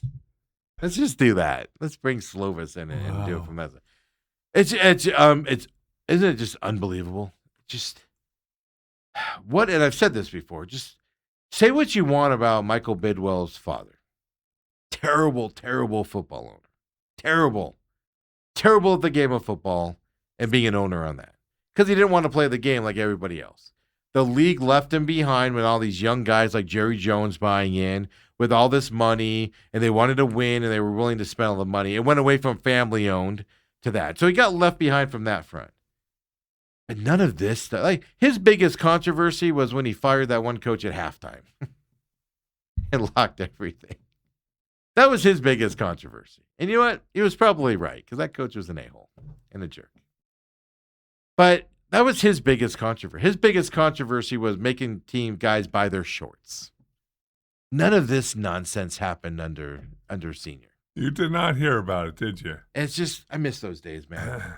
Because now, Dale, now we suck and we have these problems. My Cardinals payment went through last week, too. Makes me hurt even more. That story broke, and then I saw my bank account, it was charged, and I was all, oh. Double whammy for Big Steve. Oh. Makes me cry. Cardinals report this week. What day? I believe Wednesday. It doesn't mean everybody's reporting Wednesday. Let me be clear on that. I think that's the day guys start to show up. Right. But, not everybody shows up on the first day. Maybe they do. Well, I know like San Francisco, I think they open tomorrow. The rookies do. That's what I'm saying. So I don't know if Wednesday's the whole team or if it's just the young guys are required to report, and then the veterans will come in Friday or so. Those specifics I haven't looked at because I don't really care. I just. Well, and just so everybody knows, every team does it different. Some teams have the rookies come in for like 3 days to kind of get them indoctrinated and in the flow, and then the veterans come in. Some have everybody show up at the same time. It's just your personal preference. Yeah, they email me every 3 times a day telling me about the Cardinals schedule. I'll look at it today because now I care. Last week I didn't care. I just didn't care, and stuff like that. But I just don't know how they're going to survive without their, executive Ryan Gold moving forward.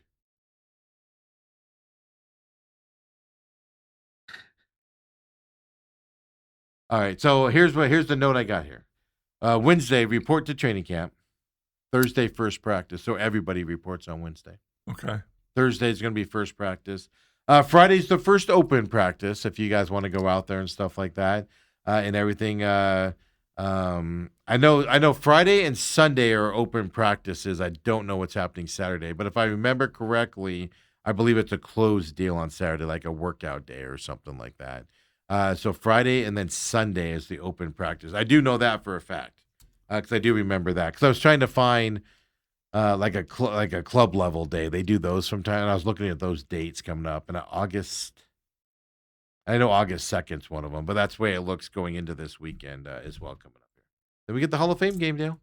Yeah, and that is one of the reasons why the entire Cardinals players, all of them, will be in early because they play a week earlier. Yeah, well, the guys that are going to get cut play a week earlier. If you're a veteran, like if you're Browning or one of these guys that's kind of on the edge of making this team, and they're like, hey, you're playing in the Hall of Fame game. Yeah, you got to step up because your career as an Arizona Cardinal could come to an end here pretty quickly if they're making you suit up for that game. Am I right, Dale? Depends on the organization. You know I'm right. I'm right. They don't have the periodic cuts anymore, do they? No, it's all one cup at the end. Yeah, they'll cut guys throughout it, but that's if they bring somebody else in, or if some guy gets hurt, then they'll cut him and bring somebody else, injury settlement, and bring him in. But no, it's one final. Because what was happening, and it happened when I was playing, that all of a sudden you're in that fourth preseason game, and you really either want to play the starters for like 2 series, and then because it used to be 10 days. Yeah. Almost 2 weeks before your season opener. So you play them 2 series and get them out. But all of a sudden, you have a 90-man roster and 12 guys are hurt.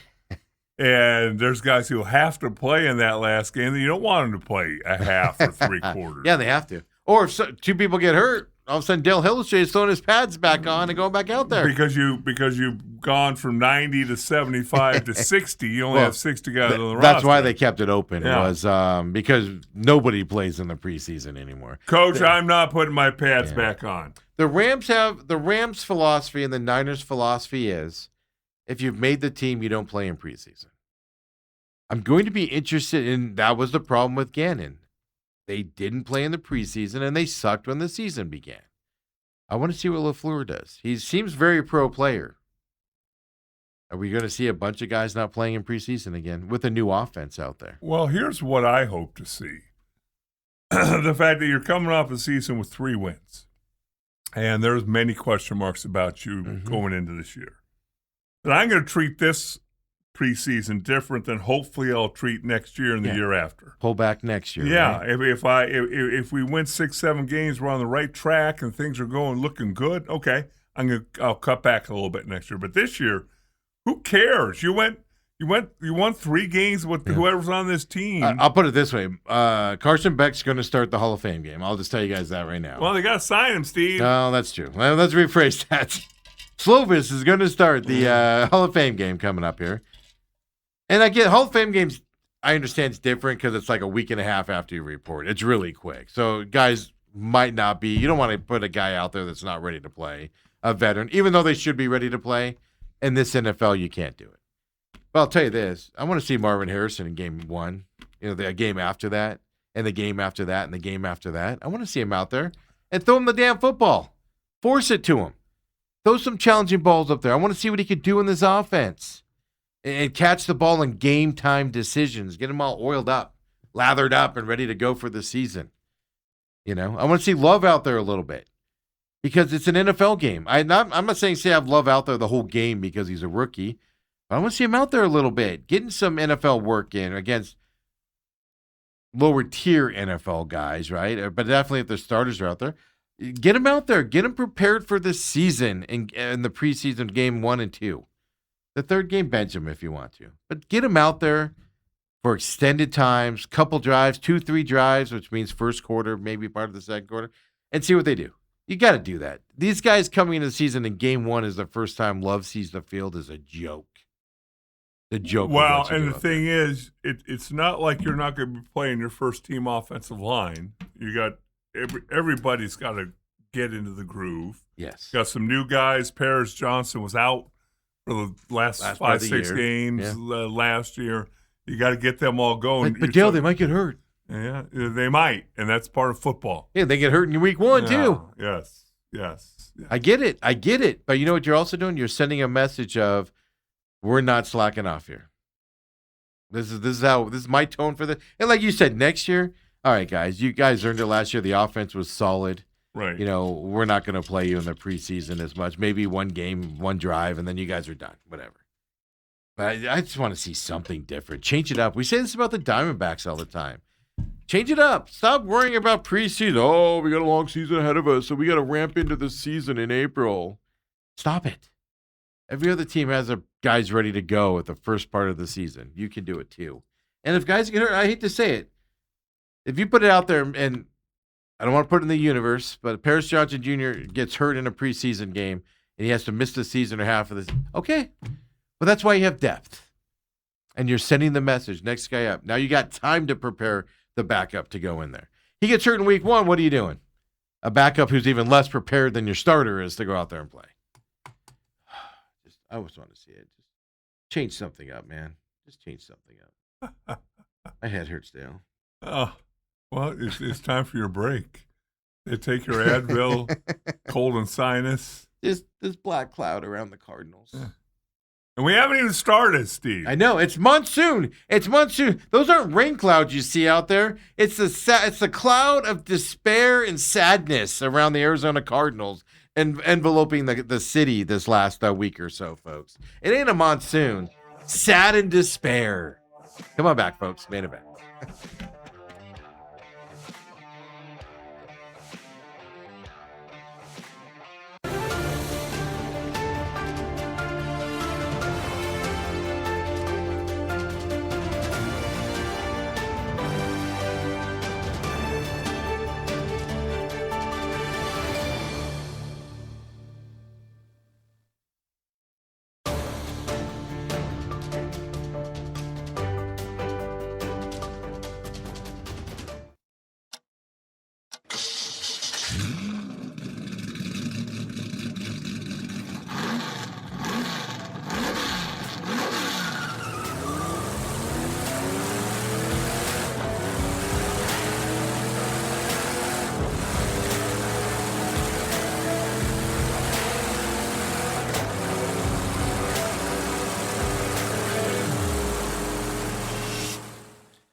And we're back here. Main event. Before we get into baseball, let's get caught up on the YouTube chat. Don't forget, YouTube Live. TME Media AZ is where you can find us. We are building a website right now. As soon as that's up, you'll be able to watch on the website as well. Working on some other ways, an app for you guys to listen to the show as well. So if you're driving around, easier than loading it up. Like when I drive, I'll just load up the YouTube channel and I'll run it through my speakers, and then just have the phone away so you can't look at it, type of stuff. So we're gonna do an app to make it easier for you to listen to the show and stuff like that coming your way as well. So multiple ways to catch the program here as well. We appreciate you joining us and getting caught up on the chat here as well. Robert said, the saying goes, the fish rots at the head. Yeah, I was trying to skirt around it a little bit. But I think my takeaway point on this is Michael Bidwell just hires bad dudes, which tells me Michael Bidwell's a bad dude. He likes that element in his organization. And I don't want to say he's a bad dude where he's out killing babies and stuff like that. I'm not saying that to that mean bad dude. It's just he doesn't know what he's doing, and he's hiring people that are troublemakers. And like you said during the break, not even the Cleveland Browns are having this problem. The Cleveland Browns are the most dysfunctional organization on the planet, and they don't even have these off the field problems on the executive side of things. Right. Like I said, signing players wrong and stuff like that, that's a different discussion on all levels. I didn't even look it up. Maybe I should look up. When was the last time an executive was arrested? Or an executive got a DUI? It might be the Cardinals. Well, after this one. But when was the last time an executive got a DUI and kept his job? Because what the? Did you hear that? Did Santa just land on the roof? Christmas in July? Yes. Reindeer just landed up on the roof or something. That was creepy. If the roof comes craving down on me, somebody dig me out, would you? But yeah, the Santa Claus. I'm sorry. Wow. I don't know. The microphones probably didn't pick that up, but there's a lot of noise on the roof a second ago, and it's not raining out there, is it? Yeah, Ethan. Because those would be big drops if that was the case, or a lot of it short time frame. The tree fell in the house. Wow, that was amazing. But yeah, Ethan says it's sunny outside, so no, that wasn't it. It's just like I said, just being in the business world, hiring people all the time, and you'll make bad hires. Don't get me wrong, but most executives when they get DUIs lose their job on the spot. They don't get suspended for 3 months, get a fine, and then invited to come back. Well, here's the thing that's interesting to me. I understand taking a chance on a super talented player. That's what I'm saying. Players are different. Yes. You might. Hey, we can corral him or whatever. Yeah. And I'm the first one to admit, I've never played on a championship team, whether it was at SMU or in Dallas. Without some people who are stepping over and back and over and back. You talk about that with the Rattlers. We'll talk Rattlers more tomorrow, but you talk about the Rattlers. These guys are just show up on time. Nobody's ever late. Everybody does it. And they struggle at times because it's like you need that edge. And I'm actually a big fan of that. I ain't going to lie to you. Now, don't be Rossi Rice where you're almost killing a lady in a minivan and walking down the street. Don't go to that level. Right. But I'll put up with like a Michael Irvin distraction from now. Now, a lot of his stuff was fake. It was false too. But I'll put up with some of those types of distractions from time to time to mix it up and get people fired up type of a thing, right? Well, Kevin Guy over the years and I had sat down and talked about the fact that they won their championships, talking about the Rattlers now, and talking about the Cowboys that I was intimately involved with. They weren't choir boys. Like last year, all year long, Kevin Guy continued to tell us every week in our meetings. Great group of guys that show up on time. They're all great when you're going whether you're going to the locker room, they'll high five you on the way. And you know this, you've been around teams where they put their head down, they ignore you, they're mumbling or whatever. They're energetic to see you, even though they don't know who you are. You see them on the field, they're signing. They're just all great dudes. And they show up on time, and there's no calls to the apartment. There's no this, there's no that. He said, thing is, we won championships when I had to go over the apartments a couple times, or when this guy sidestepped something and whatever. So it's always interesting. But when you're talking about the people who represent your club in the front office, there's been a few too many. That's a business side. Yes. That would be like Intel. Intel CEO and CFO and, all these board members all of a sudden are having all these legal problems. Well, we've hired the wrong people to run this company, type of a situation. Mm-hmm. Now, that's not as public. I get it. If an Intel person is getting in trouble for something, it's not public, doesn't generally get out there, and stuff like that. So I understand that side of it, too, because it happens. It's just not as often. So I just Googled right now, NFL executive lawsuits or NFL executive league issues since 2020. So they considered the executive. Now, keep in mind, the executive office is the business side of the NFL. Yep. Then you've got the playing side of it. So this doesn't include GMs and stuff like that. Here are the lawsuits listed. 1, Ryan Gold's gambling suspension over the weekend. Since 2020, by the way. Florida AG subpoena on diversity hiring. Yeah, that's the Rooney Rule not going into effect. Next one, Washington Commanders, toxic workplace and cover-ups. That's the one that eventually got Dan Snyder out of the franchise ownership. There you go, Dale. Those are the 3. Yeah. And the Cardinals because of an executive gambling. You go farther back, like I said, you got the DUIs with Kime. You got the DUIs and alcohol problems with his dad, McDonough. That's what, McDonough. Yes. And I was like, his dad was a giant sports guy. Right. Reporter for the Boston Globe. McDonough. You had his legal issues, and then, of course, the breakup with them and stuff like that. So everybody else's fights are, dirtbaggery stuff with Dan Snyder, Rooney Rule not being followed, and then the Cardinals gambling from their executive.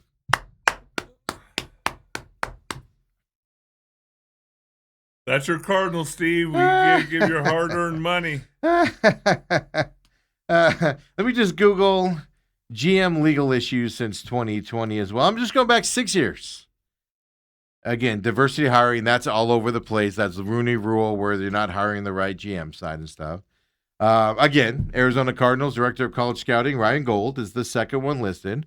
Brian Flores lawsuit, which is more of an NFL hiring discussion more than it is. That's an NFL thing, not a one team acting weird type of a thing. And then the other one is Urban Meyer arbitration, which is where he got fired early and wanted to get paid. And Jacksonville was like, in your dreams, Tiger. Yeah, that's what we got. And then you got John Gruden, right? And his firing from the Raiders because of that email and stuff like that. Again, since 2020, the only non-generalized business one, meaning the NFL as a whole, is the Cardinals in a gambling situation. Seriously. It's just embarrassing, folks. It's embarrassing. And, I get it. The Urban Meyer's arbitration, yeah, that's one team trying not to pay a guy, and they won that, by the way. John Gruden, he got wrapped into that Dan Snyder nastiness and everything, and so he's fighting that with the Raiders and stuff like that. But, again, that's not – yes, you can tie that to one specific team, but it's an NFL practice thing on top of it. And not a specific gambling thing out. It's just an embarrassment, Dale. It's just, God, I'm so embarrassed. I'm not just burning all my Cardinal stuff. I'm burning all my red stuff. I'm not wearing any more red. Oh, Steve. See, you get so worked up. You've been back to see Joe a few times. No, I know. Probably broke bread. You're upset with the Cardinals now. No. And as soon as they lose that first Hall of Fame game. I have to drive by Classic Collision Queen Creek a lot because it's right next to the high school. So when I take a right from the high school, I drive by the street itself. I don't go by there. You're going to come in the day that we're in here after the Hall of Fame game that they're going to win going away. Super Bowl, baby. And that's all you're going to talk about. Super Bowl on our way, baby. Knocked away all the distractions. Ethan says, you have been crying about the payment for the cards for a whole week. Let it go and sell the tickets. Ethan's probably right. I would hate to be in your That's what I house, told you. though. I bring it up on the show when it's depressing. Yeah. Because I'm not going to lie to you. The payment goes through about the time something bad comes out about the Cardinals. Like last month, it was when Carson Beck hadn't been signed yet. And it was like the next day the payment goes through. And it's like, are you guys doing this on purpose? Are you guys charging the payment when you let bad news out? Yeah, they probably told the NFL, hey, don't announce this to all the season ticket holders. Accounts have been dinged. Dale, it's my last year with the contract.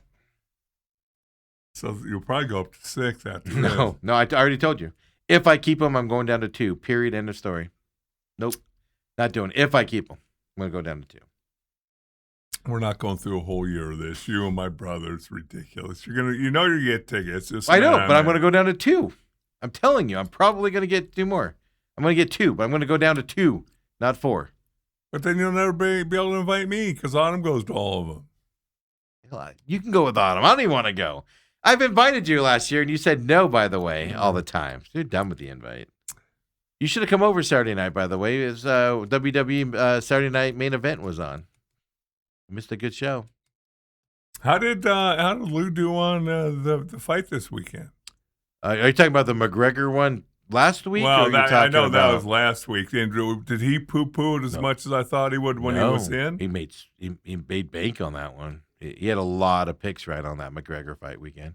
Okay. Yeah. No, he made fun of me for poo-pooing the last 2 fights and how garbage they were. Because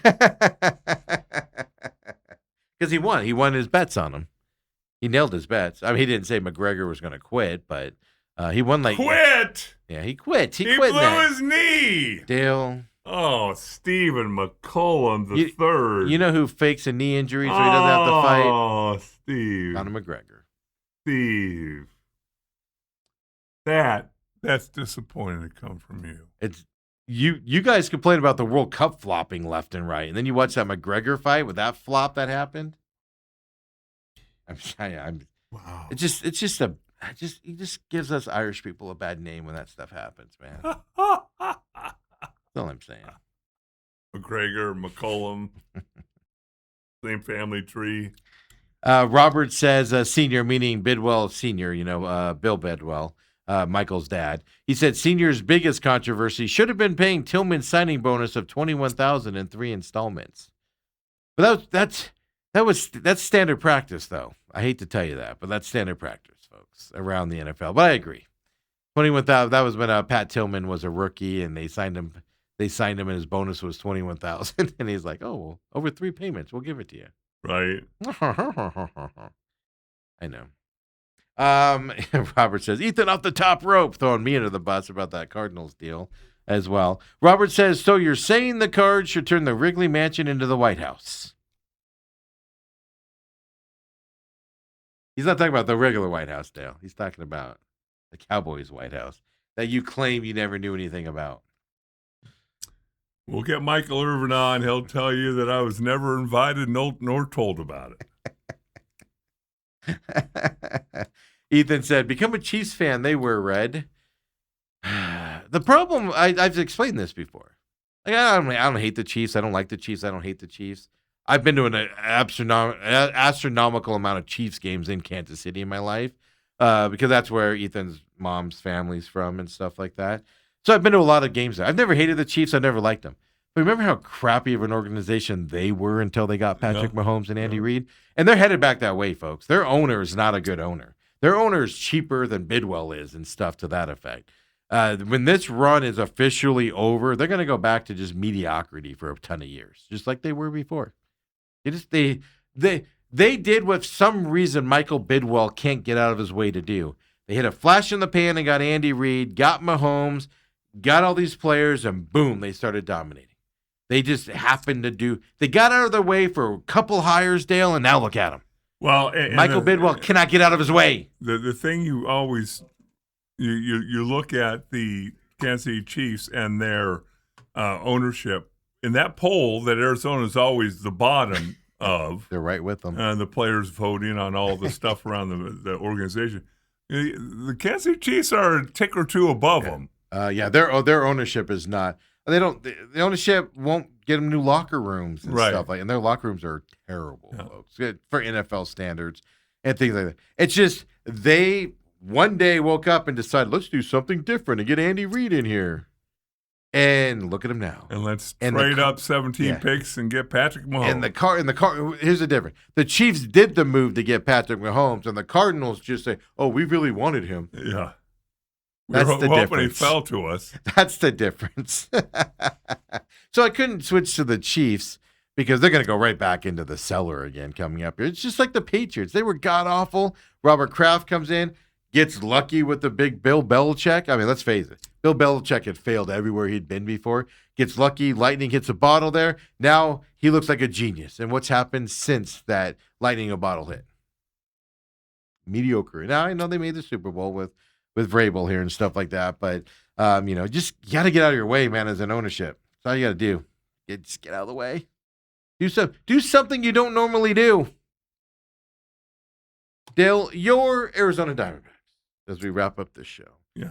First of all, before we talk about anything, throw up the NL wildcard standings, if y'all will here.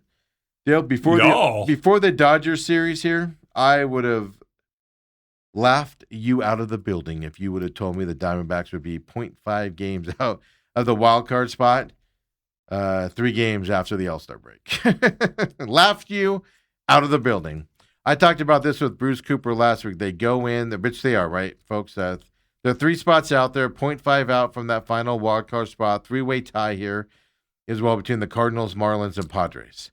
The interesting thing about this, and Dale, let me ask you this while it's up real quick here. I think the Cardinals have overperformed the beginning part of this year. I'm not saying they're going to go suck, but they're going to come back to a reality here in the second half of the season. The Marlins were the best team in baseball in June. They're coming back to reality here. Trade deadline, are they going to trade people? That's usually their MO. I see the Marlins falling down a little bit as well. Padres, who knows what they're going to do? They can't hit with the beans or anything like that as well. The Diamondbacks, if they play better than 5, even if it's 2 or 3 games above 500 with their easier schedule here in the second half, Diamondbacks are right here in play for that third wildcard spot. Teams are going to come back towards them is what I'm getting at. Right. Do you agree with me? Cubs and Phillies aren't. They're going to be in the playoffs. You're fighting for that last playoff spot. So do you see the Cardinals, Marlins, Padres continuing to struggle, Nationals, who the Diamondbacks play coming up here? Do you see those teams kind of, relaxing a little bit as we continue the second half of the season? The only thing I'm concerned about is the Arizona Diamondbacks and the way they played after the All-Star break. You had them losing all 3 to the Dodgers. Friday night was just a disaster of a game. No, to the Dodgers. Oh, to the Dodgers. Yeah. Oh, yeah, Dale, because you did. You're right. I forgot. And then I told you they'd sweep them. My last words before I left. Oh, the microphone must have cut off for that. Huh. But I'm concerned about the Diamondbacks if they take care of business. Now, again, we've talked so often over the last couple of years about how a blown save can not only affect you that game, but it'll affect you the next game and maybe the next game. Yeah. I'm hoping that last night's improbable comeback win, down 7 runs? With your best pitcher on the mound on top of it, who had a terrible game. And you come back and somehow, some way find a way to win it in the 10th? Yeah. I hope that gives this team and propels it. Because, again, who is their best pitcher right now? Was Erod. What is it, Erod, or are you gonna now you're gonna put him down after one bad performance? No, it's Erod. Yeah, but then who's their second? Fott right now. Yes, a guy who got I put sent Fott down over Kelly, but they're probably right there next to each other. They're the 2 and 3. Yeah. Yeah. Is that you, Dale? Is that me? It's usually me making noises. Dale's playing something. Well, no, it's I just got the Liberty. I have no idea how to turn. No. Somebody turned the volume on this computer. I don't know how to mess with it. That computer's been up on the side. We'll ignore it. No, but the microphone can't hear it, I don't think so. But I mean, the interesting thing was whatever you have loaded up, just close whatever you have loaded up. But the Diamondbacks come back on Friday night. Sweep the Dodgers. And we talked about this with Bruce Cooper last week. What that sweep against the Dodgers did was it just gave everybody hope, gave the team hope, gave the fan base hope. And it was interesting, and I said this then, right? They put Zach Gallen on the IL. Injured. No injury talk whatsoever, and all of a sudden injured. Right. And then they DFA Pavin Smith. Nobody picks him up on waivers. She's now just in AAA, still with the organization, whatever. But they made those two moves, and this team started playing different. I'm convinced there's no coincidence that that's happened. Because we talked about it on this program. I bring it up. I know football's a different sport. But like, there's something in this locker room where they keep seeing Pavin Smith go out there, and he's not good. Right. And everybody goes, yeah, all right. He's a good guy, but we're not winning this game with Pavin out there. Well, again, because I just watched it over the week in Sedona, because whatever. The Cowboys, the 93 season after the Super Bowl. And our coach is telling us Kervin Richards, we got the same offensive line. Kervin Richards just as good as Emmitt Smith, blah, blah, blah, blah. We knew that he wasn't. Yeah. He knew that he wasn't. Yeah. And we struggled. Yeah, an embarrassing Monday night second loss too. After that, I remember that. Yeah. So yes, it can affect the entire locker room. I just don't think this. Even with their ninth inning meltdown on Friday night, which was a disaster. I'm just convinced. Ketel Marte just doesn't get it. He goes into this funk of whatever. Did you see the game Friday night? I did not. So first of all, Barossa gets picked off in the ninth inning as a pinch runner, right? Pinch runner first can't happen. No, it can't happen. But then it goes. You fast forward here, and Marte's at bat, and strike three. It's not a strike. And you have two challenges, and he doesn't challenge it. He just slowly turns around and walks back to the dugout sulking. That's why you have a challenge. Even if it is a strike, you still challenge that. Because you're like, oh, let's just try it. Let's just see if it's a strike. Let's make sure before we move on. And then my biggest aggression on this, though, that tells me this. First of all, everybody online was losing their minds. Oh, Ketel's just in his head. This is what he sucks about. And this is what sucks about him. He doesn't have that killer mentality. He takes these brain fart days off and stuff. But then afterwards, he gets with his interpreter, and he's got this T-shirt on and his hat's up a little high. It looks like a 12-year-old out there trying to. At the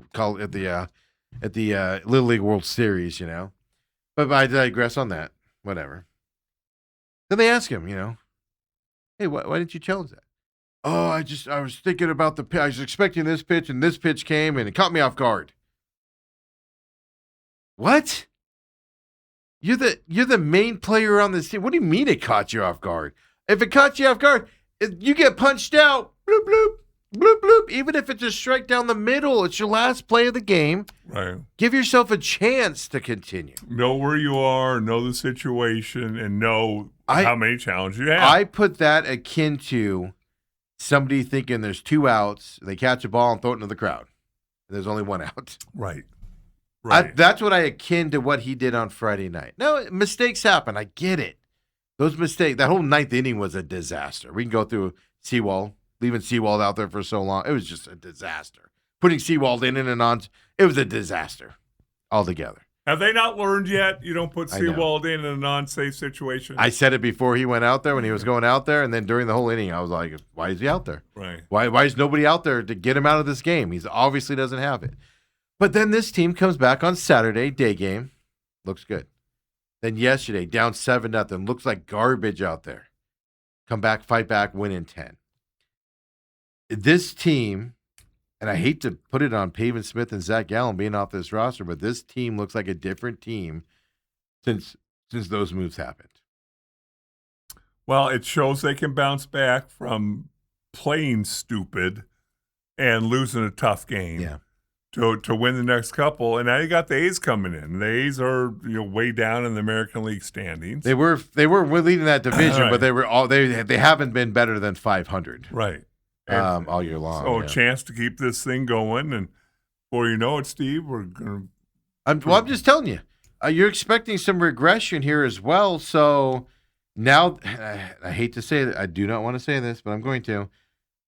a 500 run for the Diamondbacks the second half of the season could punch you into that last playoff spot. Mm-hmm. If the other teams regress, that's what you have to rely on. But that's why you need to win games against these teams coming up here to get going. So, yeah, Athletics starting tonight. Yes. There's no break today, right? Yep, 6:40 p.m. today, 6:40 tomorrow. Now Sirocco, they're saying is a couple weeks out still, which kind of surprised me. Let it be sooner. And everything. AJ Puck's down. The other thing to keep an eye on, Corbin Carroll, hyperextension of his elbow, right elbow on a swing yesterday, listed as day-to-day for him. So something to keep an eye on that, Corbin Carroll, which I know he hasn't been hitting well, but you need him out there, Right, 100%. But it was just fascinating. This team just looks like a different team since those two moves were made. Now, me and Bruce went around about this last Tuesday. I think Zach Gallen's pitched his last game as an Arizona Diamondback. Now, at that time, we didn't know that he was going for a second opinion.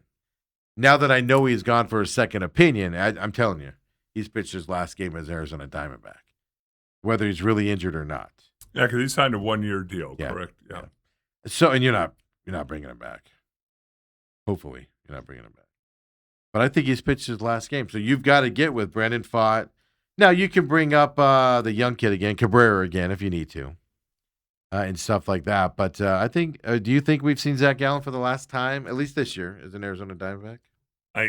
Unless he comes back for the veteran minimum. Now he's got a contract. Even then, you don't want him. No, you're saying the rest of this season. This year, I'm talking about. Yeah. No, Dale, he's going to get a $30 million contract next year, like they said last year. Yeah, that's what they thought, yeah. Now, I think the way this team's going, if this continues, I don't think you'd bring him back. You couldn't. Well, like I said to Bruce, who are you taking out of the starting lineup right now? Because Pfaadt's pitching unbelievable since he's come back up. He's won all of his starts. Erod a blip here, but he's your best pitcher at this point. Merrill Kelly's rebounded these last couple starts and pitched well. Last 3 starts for him, he's pitched well as well. Now, you do have that open spot there with, because Cabrera went down before the All-Star break, but you're not taking somebody out. I would even argue even more. Bring up for a 5th game. Bring up a young kid from the minors for every 5th start, and get a young kid up here when nobody has any scouting on. Give him a taste of the majors. Let's see what he can do. How far is Sirocco away from coming? I saw a couple weeks is what I saw. He's pitching. Let me pull it up here really quick for you. Let me make sure I'm factual on that. Tori talked about it as well. Sirocco update. I think he's pitching, whatever that is, off the, practice game or whatever they call them. I'm looking it up real quick to get factual. I think he's doing that this week. Let's see. Early August return is what they're looking at as a new update. So you have to buy some time with the spot here, for a couple weeks. It's what you got to do and everything. But so early August. So yeah, bring up young guys. Right. I'd rather see you go out there and pitch than Zach Gallen at this point. Do a bullpen game or a game. And AJ Puck's hurt again. Just can't get help. No, all these guys that we thought coming after the trade deadline, they keep re-injuring themselves, which again, if it's one guy. Well, here's the other side. Lawler, they said that they did imaging on his hamstring again, and it hasn't fully healed. He's been out forever. How's that hamstring not healed yet? Well, Lawler, come on. Well, that's the problem, though, Dale. You can't even bring him back up until that thing's beyond healed. That thing's got to be myopically attached here for him to come back. I think he was hurt coming out the birth canal. Oh, is he Conor McGregor? He pulled was he Conor McGregor before that fight? He pulled his hammy. Yeah, he went into that fight all injured. So I don't know, D-backs, Athletics. This is going to be a fun series. Athletics have a lot of talent, folks. They will beat you if you don't pitch well against them and you don't hit and everything. They're not world beaters, but they will beat you. Right now, they are. I have to count down here. Oh yeah, they've really 42-57 on the season here as well. Here's the thing, though: they're 21-34 against teams above 500. Dale, your Diamondbacks are 19-34. Going to be 22 and 34 after this. Well, except for the fact the Athletics don't have an over 500 record, but so no. It's football season, Dale. Are you excited? Nope. It ain't football season. It's Hall a of silly Fame season. time. August 6th. Is that when it is? Yeah, you flying there to do the show and interview Larry and No. Michael and I did. I watched Emmitt Smith's induction ceremony last week. It just happened to pop up, and I was watching it. yeah. I noticed someone he didn't shout out. You forgot about us old guys. He didn't mention any of the linemen, No, which is weird for a running back, isn't it? Unless you're self-absorbed. unless it's Emmett. Because you don't have holes unless you. He found that out when he got to Arizona. Yeah. You don't have holes to run through. You don't go anywhere. But yeah, it was kind of funny. He shouted out a lot of people, but not Right. one lineman from that side of things. Only reason I remembered that is because then on Saturday night I was talking to someone who loves Emmitt Smith and a big Cowboys fan. And everything. I told her I'd met Michael Irvin, and I said Troy just ignores us all the time. We're not cool enough for Troy. And then I go, I met, and I said I met Emmitt Smith a few times outside of what I do. He goes, he's just standoffish, very, very money oriented, very standoffish kind of a guy and stuff like that. She seemed really disappointed. I told her that. Like, he seems like such a nice guy. And I go, yeah, perception. Well, if you probably ask him what Steve's like, say, yeah, he's a money guy, kind of standoffish, not very friendly in public. He's not standoffish. If you hand him $50 though for an autograph or whatever the price is on it now, might be higher now that he's in the Hall of Fame. Yeah, Huh? who knows? Now he can sign it HOF. Folks, get out of here, Dale. I know you got to go home and take a nap. It's Your good first to be day back. back, Is it? Steve. Is it though? Not much has changed. Dale will be back tomorrow, folks, 8 to 10 a.m. Come and join us on YouTube. Catch us on demand as well. It'll be fun, folks. Come on back. See ya.